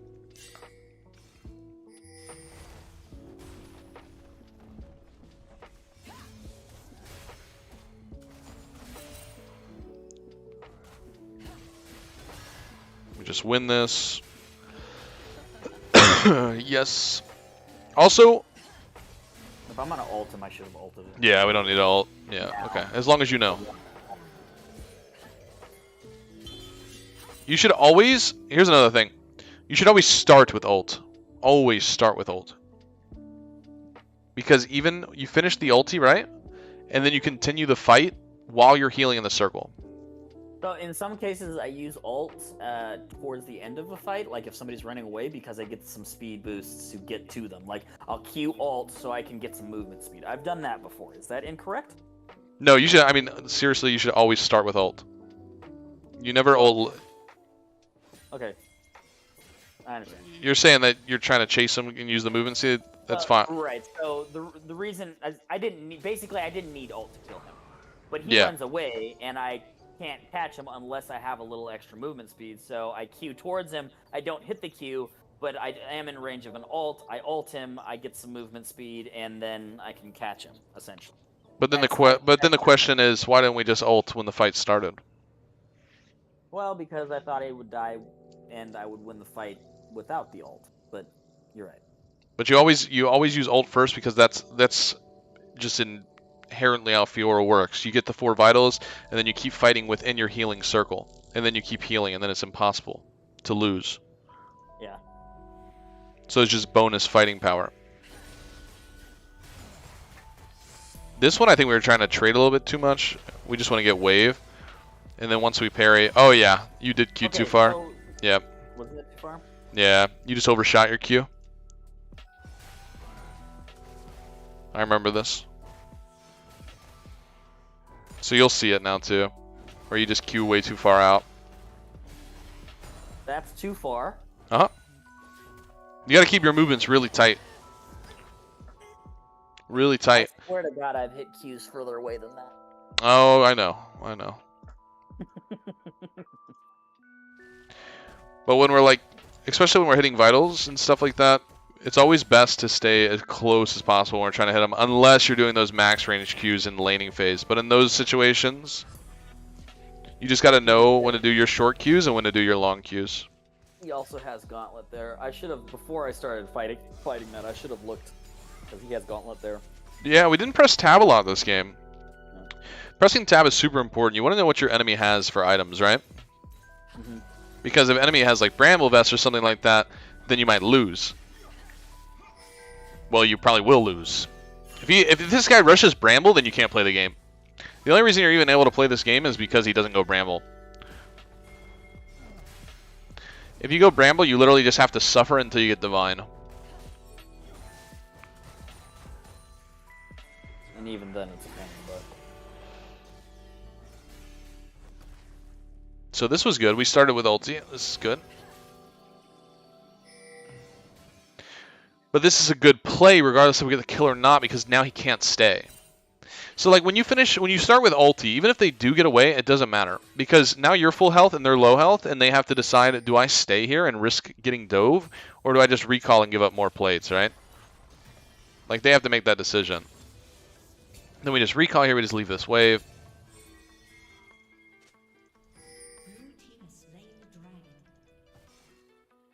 Now we have Divine, now we just win. Now we just, as long as he does not have Bramble, we just win. As long as we're patient and we just play off vitals, you're gonna heal a ton. I believe the exact number is 179 for each 1.5 cooldown that you get on Divine. Every 1.5 second, and you hit a vital, 179 HP, and it's just on repeat, on repeat, on repeat. So it's huge. So I think we actually get a, I don't remember. I think we got a little. Yeah, we just play this like this. I know it looks scary, but notice, look at the actual numbers.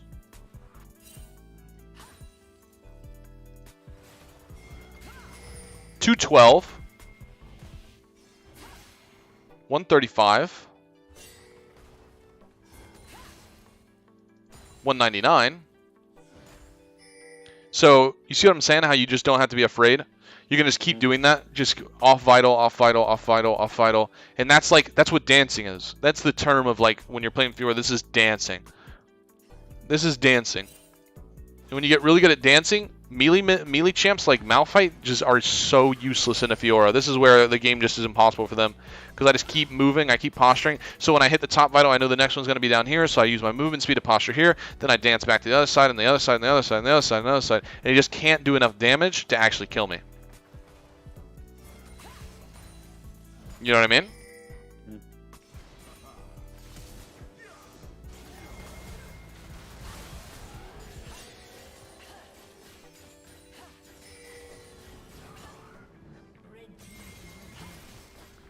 This is great.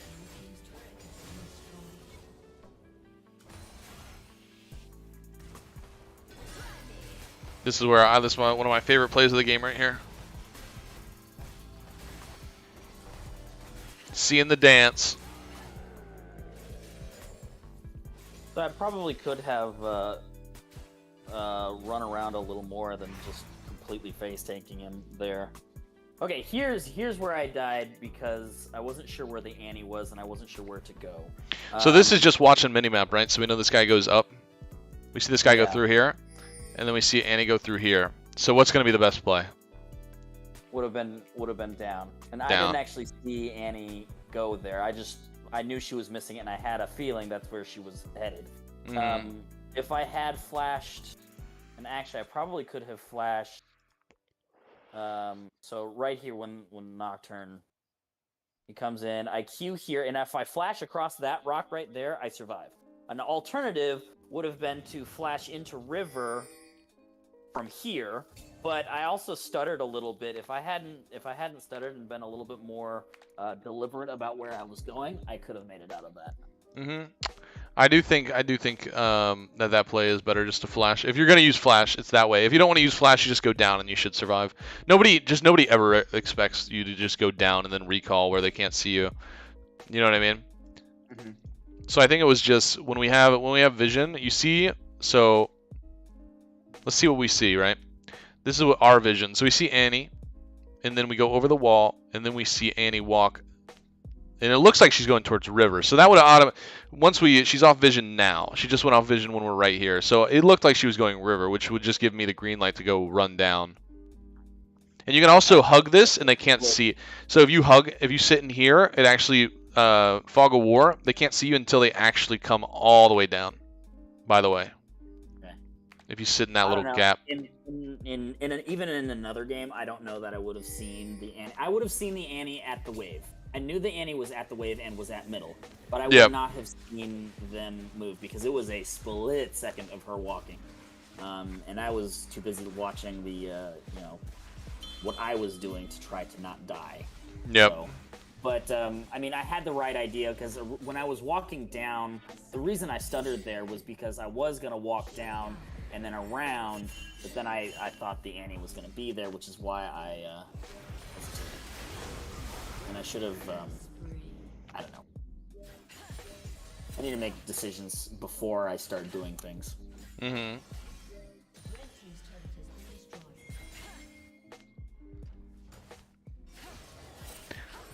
We're playing zone defense right now, right, for Dragon. So we're stopping this guy like that.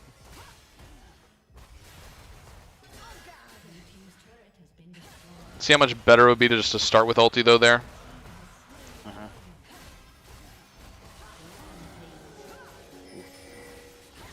I actually don't think I had ulti during that because I was trying. Did you not? I think you did. Let me see. 16 seconds. Okay. You're good. We used it once we got it. That's fine. Like immediately as soon as I got it. Yep. Otherwise I would have. Because he's basically the Malphite because he's armor. He's the biggest target for ulti.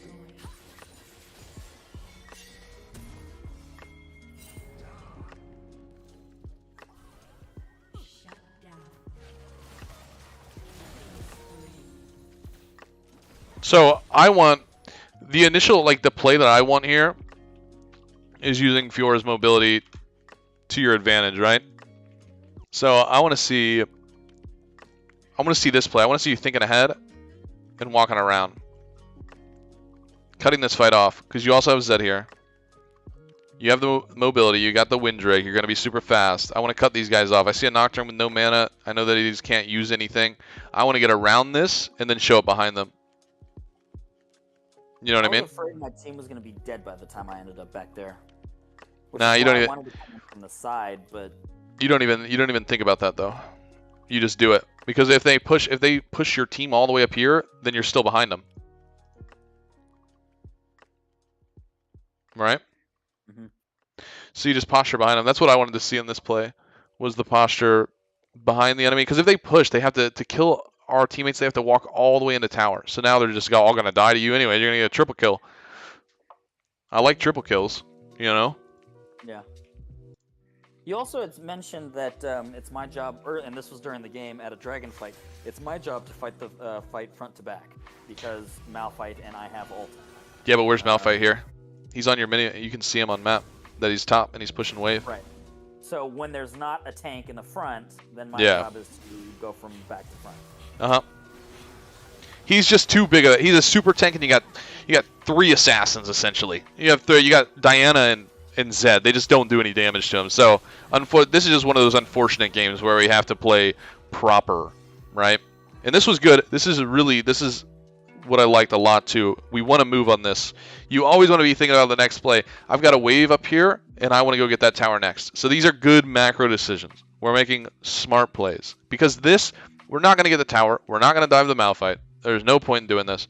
We got that tower, and my next play is to go get the top tower now, right? Okay, so I have games where it's like this, and we're just sitting and staring at each other and doing nothing, and I want to go do things, but I feel like if I leave, my team dies. And then when I finally decide after pinging a million times that I'm leaving and they should be careful and they should retreat, I do leave, then my entire team does die. How do I avoid that?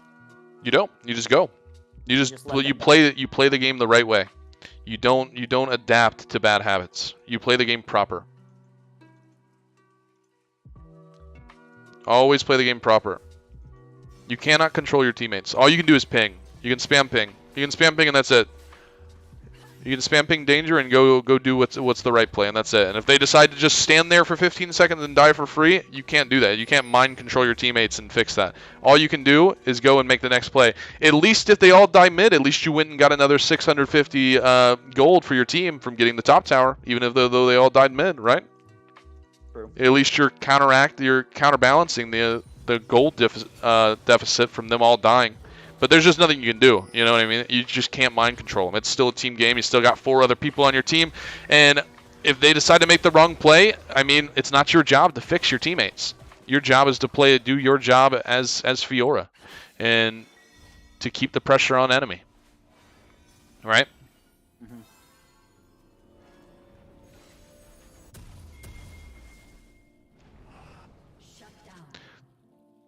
So what I was saying, by the way, is just walking through jungle and just putting vision down. Because if this game ever flips, or if they try to they might look for like some sort of pick or something like that, where they might look for some sort of pick or some sort of like cheese play to help them out. So walking through here is a little bit faster, and then as I'm walking, I can put a ward here or put a ward here or something like that, right? Like as I'm walking down, and then I can just use my Q to get over the wall here, and then it's just a little bit faster to get. It's actually faster to get to lane through the jungle like that, anyways. But not only are you doing that, you're knocking out 2 birds with 1 stone and just putting vision down in your jungle just in case you lose a team fight and then they take mid tower or something and then they're playing in your bot side jungle. At least you don't walk into like 3 people, right? It'd be faster to get to the bottom minions. Oh yeah. Going through the jungle? Yeah. Why? Because it's shorter. You just walk through and then you just queue over the wall and then you're here. How could that possibly be shorter when it's a straight shot down the lane? I'm confused. Because you're queuing over the wall, so it's faster. Well, if you queue through the lane, does that not equate to the same distance for the queue? And then you walk around. So it is faster, I promise you. Because you're also walking through the Cloud Soul here. I promise you it's faster. Oh, okay. And even if Cloud Soul isn't there, it doesn't matter. You still are knocking. You want to be more efficient. You're knocking out 2 birds with 1 stone. You're getting vision in your jungle as well. Right. Now I understand that concept. I don't know. It doesn't seem faster because from the fountain you gotta walk to the left, and I take your word for it. Trust me, I take your word for it. It's just. But it's not real. I mean, not really. It's still how is it not still a straight line? Because when you're from the fountain, you've got to walk to the opening because you can queue over that wall. How is this is still a line? Right. They're the same length. But it seems slightly curvy to me, but it's fine. It's not important. It's not important. It's good for vision. I totally agree with you there. I'll take your word for it that it's faster though. It just doesn't seem. I don't know. From a geometry standpoint, it looked. if not, if anything comparable. But it's cool.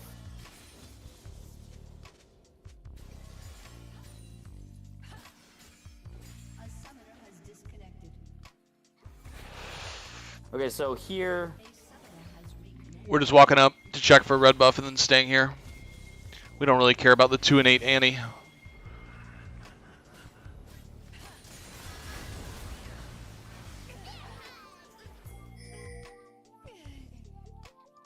We just die because we don't see it. If we walk back in vision, or not in vision, but in ult range here, and we would just keep. Once we see him, we can just keep queuing away. We just want to kind of stay away from Annie there. So I didn't. The reason I walked back to fight that wave was because when he didn't originally jump, like he ulted, and it was a little while before he actually jumped, and I expected him to have jumped to somebody else instead of me. And then when he ended up on top of me, I immediately W'd and parried nothing instead of parrying his fear. If I had been patient and not whiffed my parry, then I think I still get away there. Yeah, it's not the worst stuff. In this play, we just need to hit that auto. I mean, we just kind of get caught. I think you didn't gather enough information. I think we were a little tunneled because I think you were trying to follow what I was telling you to do, but you kind of missed that there was 2 people to your left as well because we were trying to help them as soon as this TP happened. So we see when we're pushing this, we walk down, they kill that, but then we see Malphite now. So we see him now. And we want to start walking back up now. But since we took time to go down and then back up and gave enemy enough time to like basically collapse on you. We just want to get up here and see if we can save. I really want to save Kai'Sa. Emilio's probably dead, but I kind of want to escort Kai'Sa out. So if I can. I didn't even see the Malphite. I was looking. I don't know what I was looking at. Yeah. I guess I was looking at the animations that were coming out of the walls towards me. And I could have flashed first and then queued, or queued and then... No, I think my Q was down. I could have flashed to get to the wall as well. Like, hit the vital. Yeah, we could have just... Speed. I could have flashed and then queued over the wall instead of trying to save the flash for the wall. Yeah, or if we could have just walked up to and just flashed now this way. Yeah. We would have got away. I think I was being a bit greedy because I didn't want to use my flash there. But then Frostborn Gauntlet and Malphite happened. That friggin' rock. This play's fine. Yeah, but it's fine because they use ulti here, and then we can just go back to it. Putting vision down. That's good. I'm pretty sure we're. Yeah. Level 15 highest level, higher than anybody on their team, so that's nice. Annie is just a freebie if Annie ever tries to walk up. But this is good. So you're pulling, basically when you're doing these splits, you're pulling pressure and somebody has to respond to you. It has to be somebody with teleport or they just perma-lose, right? Because this guy is the one responding to you with no teleport. So now I just wait in the bush, wait for my opportunity to teleport, then I teleport in, clean up this fight, and then boom, we win the fight. So, perfect. And then Annie just can't respond. Annie's just can't be there. And then we're going to go get some more gold because we have more time on Dragon. We have about 50 seconds. We want to recall we want to be, if we're coming from base, we want to be coming out of base at 30 seconds for the Dragon. So we get that extra gold. And then once again, notice what you're doing to the map is you're pulling pressure. Once again, Dragon's up in 20 seconds. 2 people just came to respond to you because they think that you're going to split push, right? Mm-hmm. But actually, I'm only pushing a little bit and then I'm back. Yep, and now I do that quite often, or I try to. Yep. And now they lose this fight.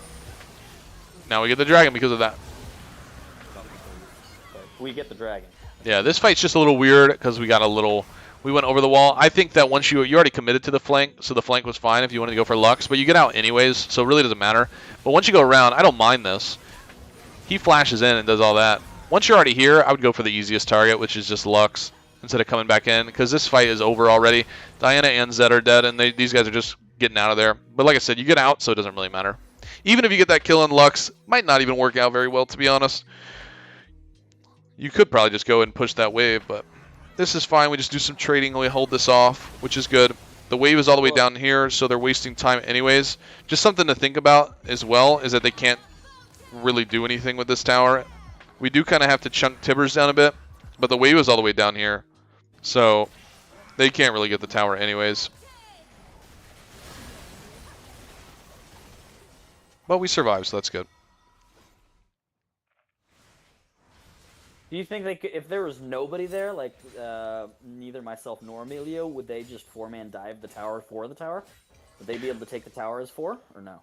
They might, but I also don't even think they would think about it. Not even, like, actually. I don't even think they would think about it. Because Annie was backing until everybody, like, if we go back and look, like, it's just something that is completely ignored. Notice how Annie's just done. She's leaving because she thinks the fight's over. She doesn't even realize that Tibber's going to tank the tower. But then once we walk back up, she stops. You know what I mean? They wouldn't even have realized it. But this is just another, like, causing pressure, like 101. Even when you lose fights, as long as you have, like, prio and you keep these waves pushed out perma, they just can't do anything. Even if they win a fight, they can't get towers, they can't push for N, they can't push for inhibs, they can't do anything if their waves are never close enough to the tower. You know what I mean? Just never.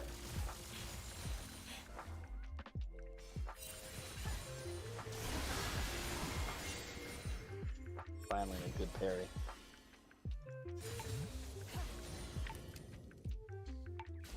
Once again, we got the pressure going. In this play, we just know that we're going to get double, triple ulted, so it's just really hard. This guy flashes. We'd love to see that. So I'm really looking for it, yeah, just because I'm looking for anybody who might walk up and try and push that. Now, me personally, I would love this 1v2. I understand that it looks a little bit scary, but with neither of them having ults, I would just go, you ulted the right person, was Nocturne. But getting in this bush a little, like... Normally here, after 3 people, or after seeing 3 people, I would normally instinctually just leave. I wouldn't have run back into this bush. Especially without having vision in the jungle. You'll get used to it. Still think going into that bush and waiting is still the play? I mean, I guess I get out anyways, but if I'm lower leveled or equal level, or if Nocturne is fed, I'm dead there. No? Yeah, but in this situation right here, right now, no ultis on them. You have ulti. 3 items, Hull Breaker, extra resistances, straight up 1v2. Fiora wins this. It's just something that will come with time. You're gonna eventually get to that assassin mindset. You're always gonna want to get picks like that. You're always gonna like walk away, make them think that you walked away, and you're really sitting in this bush as they push the wave, and then you just get a free kill. So I actually have another question though, in this particular fight. When I parried, I was trying to parry his spear. I didn't parry his spear, but then I parried after his spear. I had a forward-facing Vital, or a Vital facing me on Malphite, and then I had ulti on the Nocturne, and my parry only triggered 1 Vital.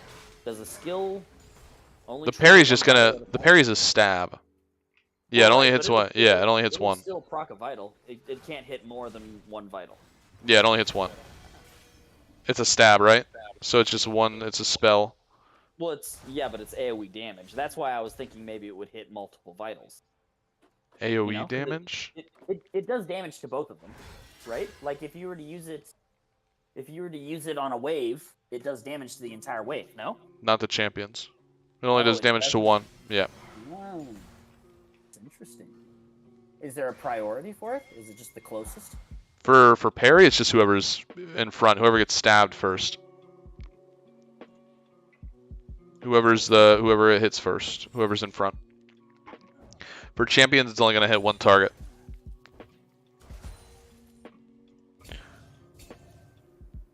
Okay, so the reason I went around to get into this bush is because I wanted to be in a bush closer.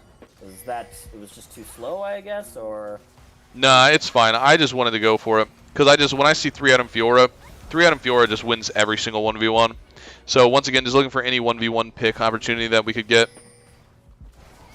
It just didn't work out, but it's fine. Like if Malphite's alone there, and also I didn't know he had Bramble. I just didn't know it because he hadn't been building it. If I knew that he had Thornmail like that, then there's just no reason to go for it.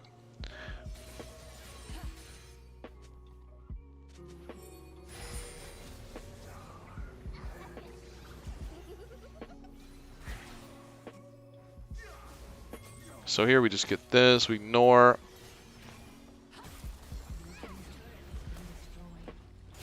And then with this, we just do a lot of back and forth. So realistically, we would want to go mid and just get this tower next and kind of split these guys up would be the better play. Or pull these guys out of bottom, because we know they're all three there because we can see it. We could see them all. Pull this and just pull this pressure away so our team can take the dragon. Or pull somebody to mid, right?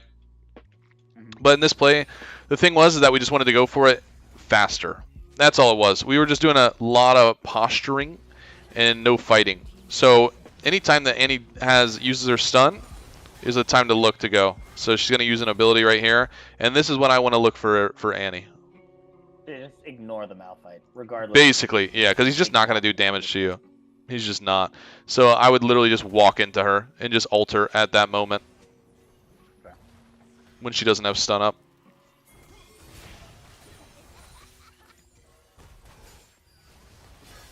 Merc Treads is the correct route, right?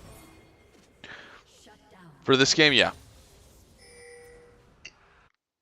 Yes, yes they are.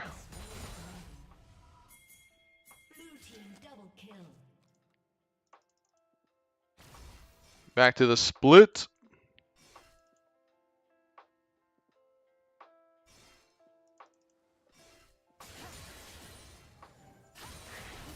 We ignore Annie because she can't do anything. We're just too strong inside. I mean, like, resistances go crazy when we're, like, solo. I mean, like, 233, 175, we're reducing, like, 70% of damage on both. That's why we get Hullbreaker in a game like this, especially when we have assassins on our team, because the assassins on our team probably aren't going to be around us anyways, right? So they're just looking for picks while we're just causing pressure on the map. And that's what, like, especially with assassins, that's why we kind of make the decision for it to be a Hullbreaker game, because we have two assassins. So when we cause pressure like that, and then the enemy sees it on minimap and they have to rotate, that's when they're going to get picked, is when they're trying to respond to something like that, right? This is why it's a Hullbreaker game, this game. And a lot of the times, like, you notice I think we did it twice this game. Most of the time when you have Hullbreaker, you can literally just ignore the enemy that's attacking you. And you can just kill the tower in 7 seconds.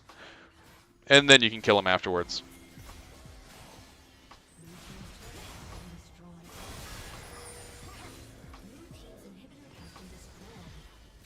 And the game's over.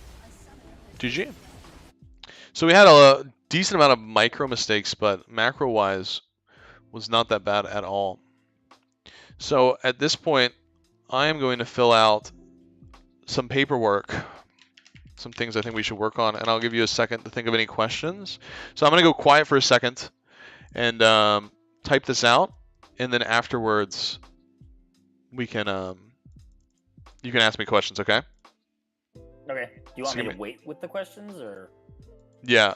You want me to start bombarding you with questions right now?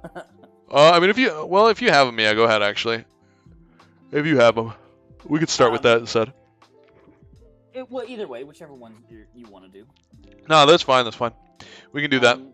So, have you looked at the math behind the differences between Hullbreaker or Shojin against a tower specifically? I think it's like a 2.5 or 3 second difference if you have demolish.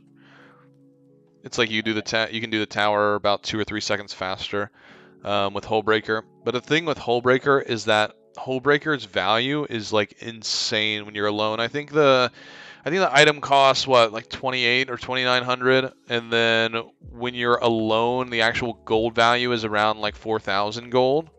And then even when you're go ahead. I don't understand why the cost is more, or rather the value. The gold efficiency, because you add up. Why does it alone? Because when you're alone, you get more resistances. That's what Hullbreaker does. Oh, it gives you.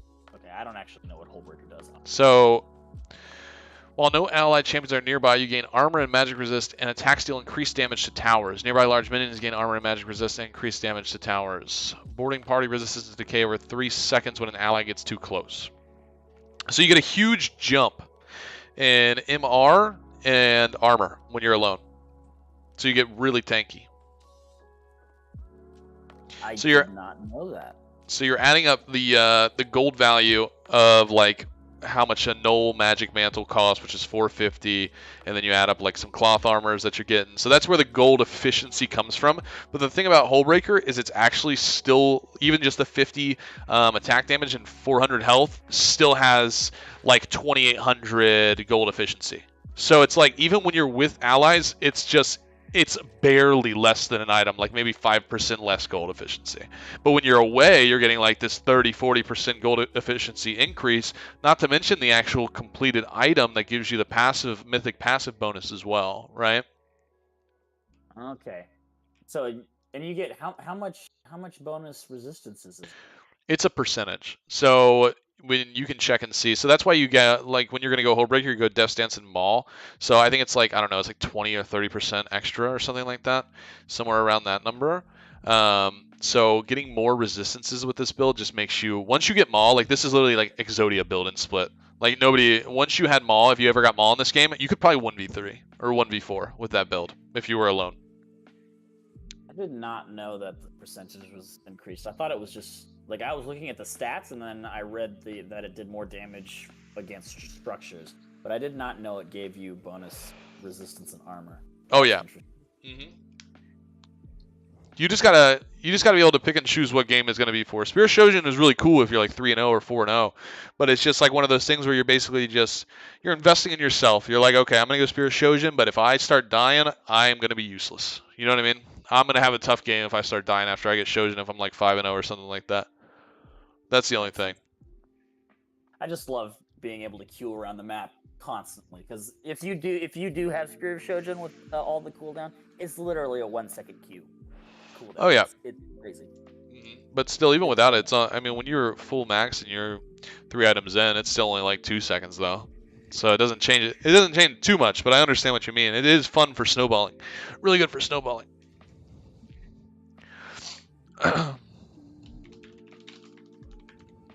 I'm typing right now, but if you have questions, you can ask.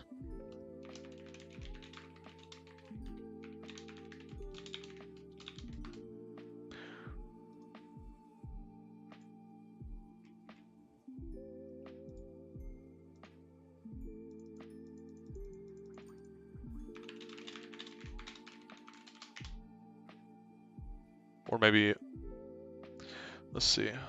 Oh, it's based on level. The resistance you get. So you get 10 to 75 for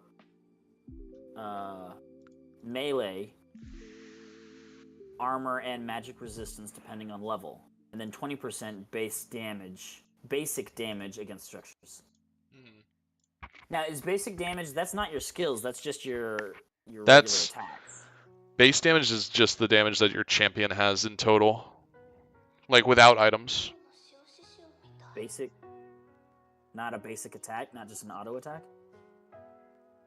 So just the thing with Fiora though is she's all auto attacks. That's why she does so well with like on hit stuff. So yeah, any basic damage is still going to count for your Q and your E. Interesting. Yeah. But then blinds don't affect your Q. Does it affect your E? You're blind. Actually, if you get blind from blinded from Teemo, your Q still procs vital. Right. Does it proc damage as well or no? I don't think it procs damage, no. But it can still proc vital, which is kind of interesting. It won't do damage, but it'll proc the vital, which is weird. I guess it's because it's considered a spell. The Q, technically, it's considered a spell. I could have sworn it did vital, actually, or did proc damage, but maybe I'm... I haven't played against Teemo in years. Well, so that's why I was. That's I haven't why seen I'm one in a curious while. if the 20% basic damage. Since okay, so let's assume we'll go both ways. Let's assume it does proc damage against Teemo. I was thinking that because it procs the damage, it's not considered a basic attack. And if that's the case, does the basic damage still affect the fact that it's not a basic attack? That's something that you could probably just easily go into a practice tool and see. You know what I mean? Yeah, maybe I will do that. But then if it doesn't proc damage on Teemo, but it procs the vital for some reason, then it would be considered a basic attack. Yeah.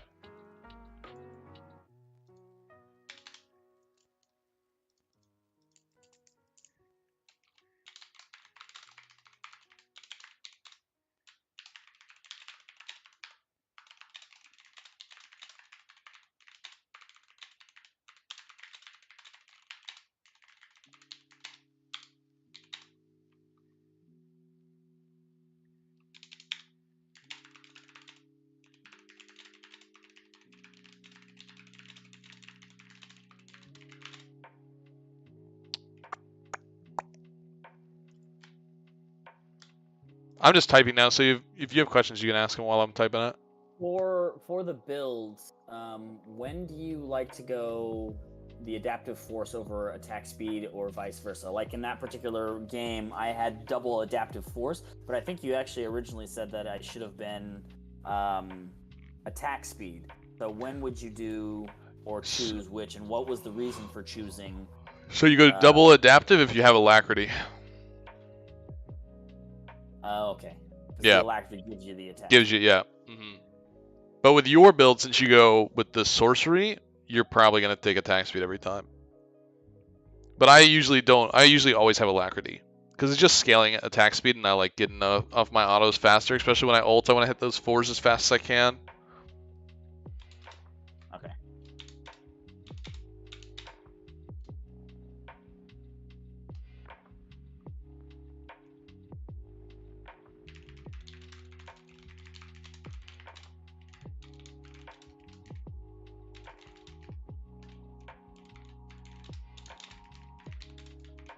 Okay, so the Q actually reads that it deals damage. Fiora lunges in a direction and stabs the closest enemy ward structure, dealing X damage depending on the level of the skill. The strike will, and then it actually states that it does prioritize vitals and enemies that it can kill, and then has the ability cooldown on top of that. So it actually states that it strikes vitals in that particular scenario. What's a way to test if it procs as a spell or not? You understand what I'm talking about? I guess you would, if you want to, you're just talking about Teemo, right? Like a blind. Yeah. You would probably need somebody.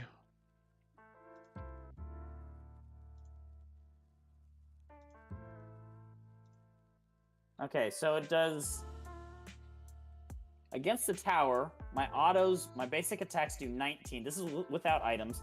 Do 19 damage, but my Q does 17.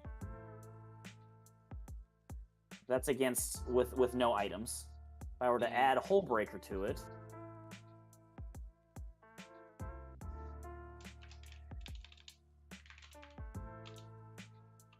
my autos do 32, and my Q does 25.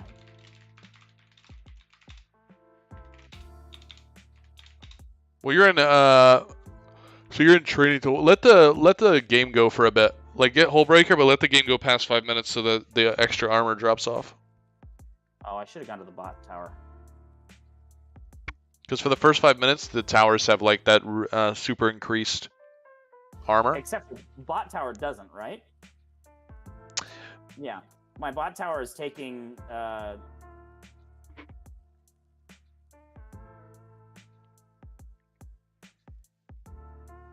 That'll just give you better numbers without that extra armor to see the difference.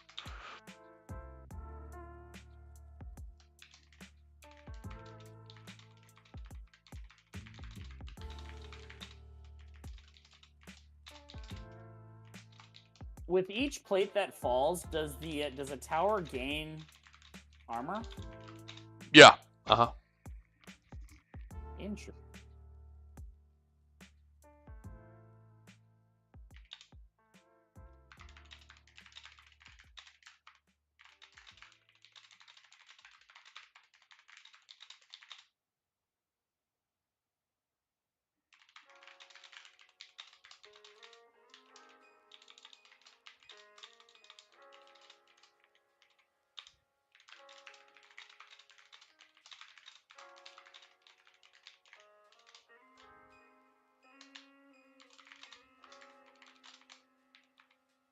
If I recall, the first tower has more armor than the second tower, right?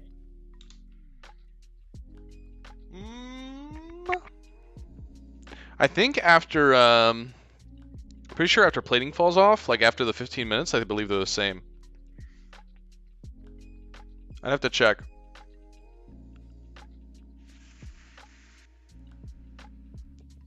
After the 14 minutes. But I believe you could fast forward 10 minutes. You could see.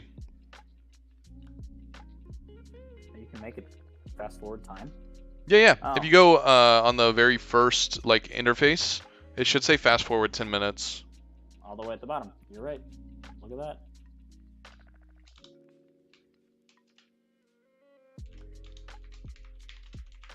Can I make it stop fast forwarding?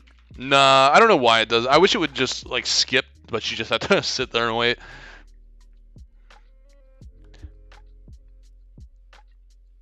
Okay, so with Hull Breaker, my auto attacks do 56 damage.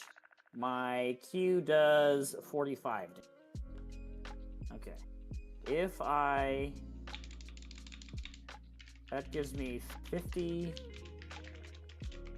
While no allied champions are nearby, you gain 75 armor, magic resistance. Okay, so if I sell this...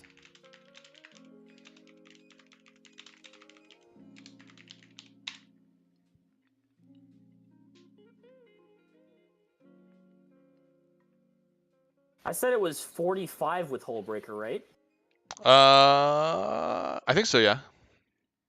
Okay, so fun fact. Hull Breaker gives you 50 power, right? So I picked up 10 or 5 long swords to emulate the 50 power, and my Q does the same damage. And then your autos do less? My autos do less. Gotcha. Comparatively. Mm-hmm. How about E, though? 56, 114.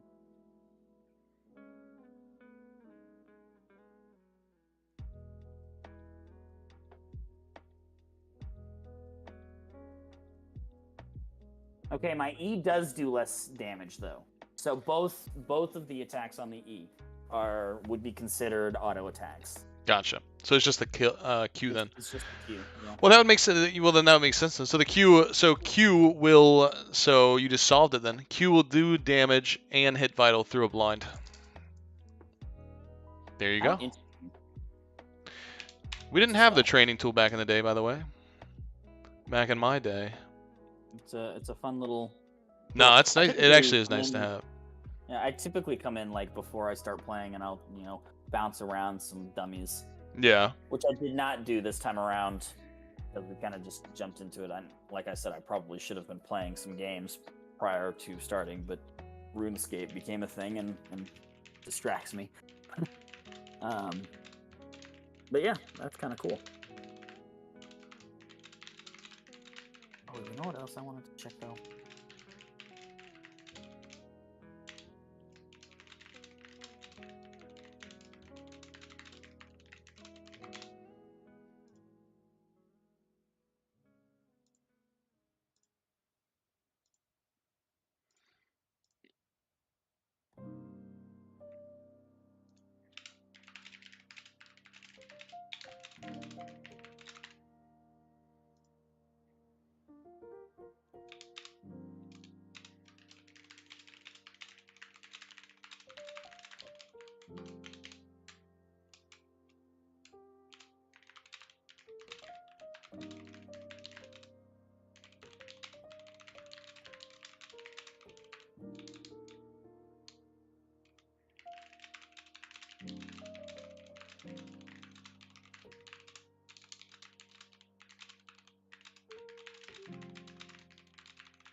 Okay, if we go Spear of Shoja.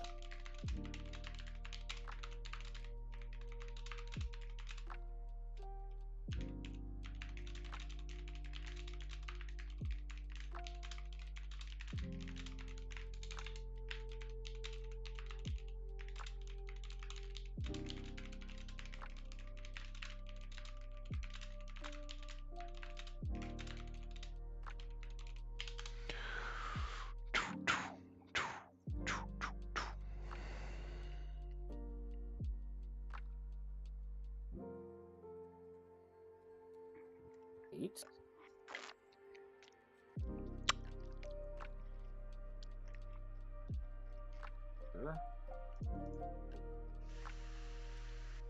4.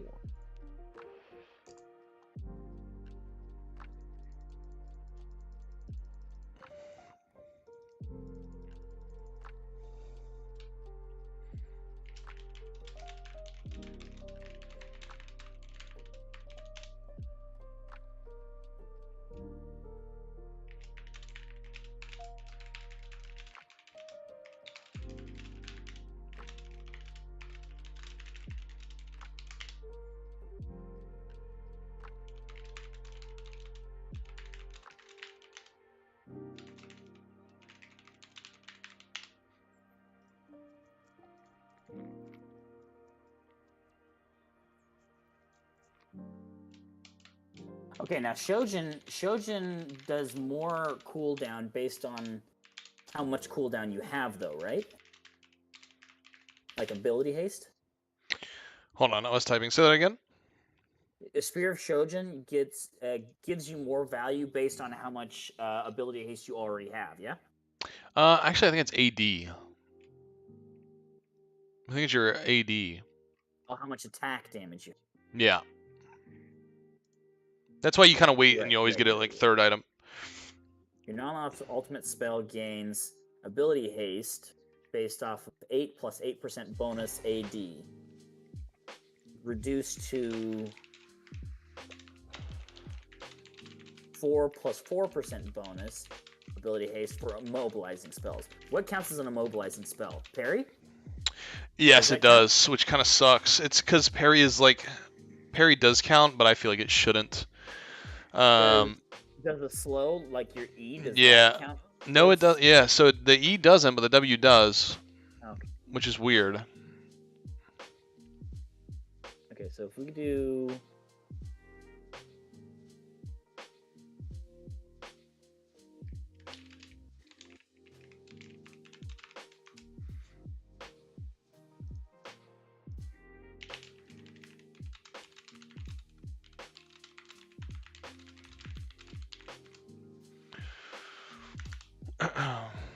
Comes in 4 seconds.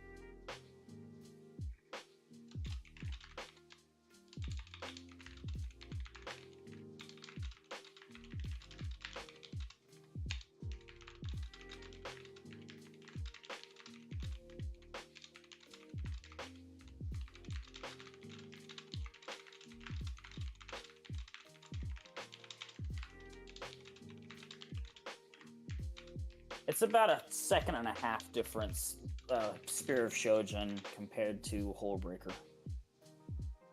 For the cooldowns? Yeah. So when queuing, if you have Spear of Shojin and you're queuing the tower, every two autos you can weave a queue. If you go Hullbreaker, then it's every 3 autos you weave the queue. And then it's about a 6-second cooldown for your E, and then a 4-second cooldown on your with the Shojin. So that being said, would that extra damage?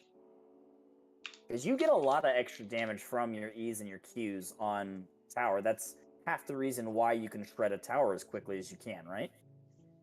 Yeah, because you just combo, you auto EQ, E2.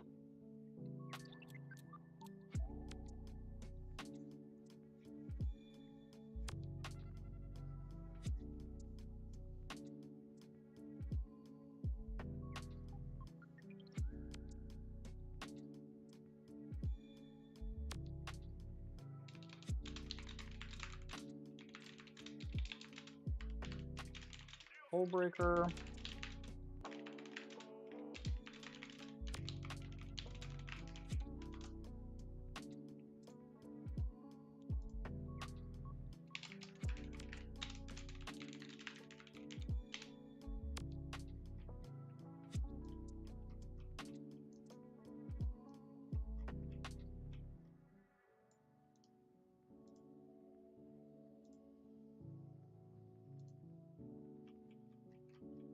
$23.93.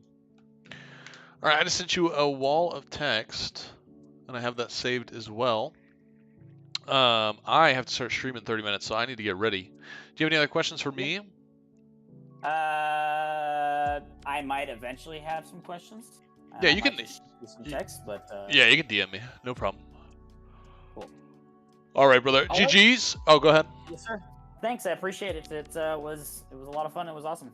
Yeah, absolutely. I think, don't you? I feel like we got more done in this one than we did in the other one, right? Yeah. I don't. Some of the things that I felt not great about was the fact that the quality of play that I provided was not my best. Like, I don't feel like I played particularly well.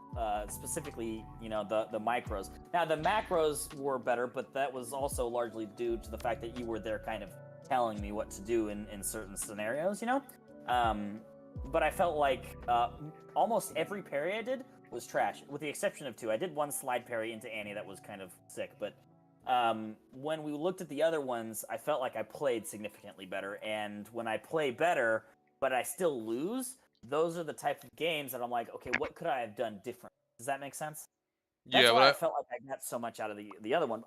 Now don't get me wrong. I feel like I did well. I got a lot out of this one because there were certain decisions that you kind of steered me towards that I may not have done prior. So no, I think I really enjoyed it, and I think I did get quite a bit out of it. But I don't know if that makes. no, I think you'll notice when you start playing. I think the macro will change in your head a little bit, and I think it'll be really beneficial. Cool. Well, but yeah, thanks. I appreciate it, and good luck in the streams. I'm sure I'll see you there. All right, brother. I'll see you in silver soon. All right. Yes, sir. All right. Have a good one. Take it easy. All right, boys. I got 30 minutes in between streams right now. If you want to see me on Twitch, you know where to find me. We don't have a lot of people in here today. I haven't done a YouTube stream in a while. I appreciate you guys being here. I will see you guys on Twitch if you'll be there. See you in 30 minutes. I'm going to go get something to eat, and then I'm going live. So, peace. Love ya. See you soon.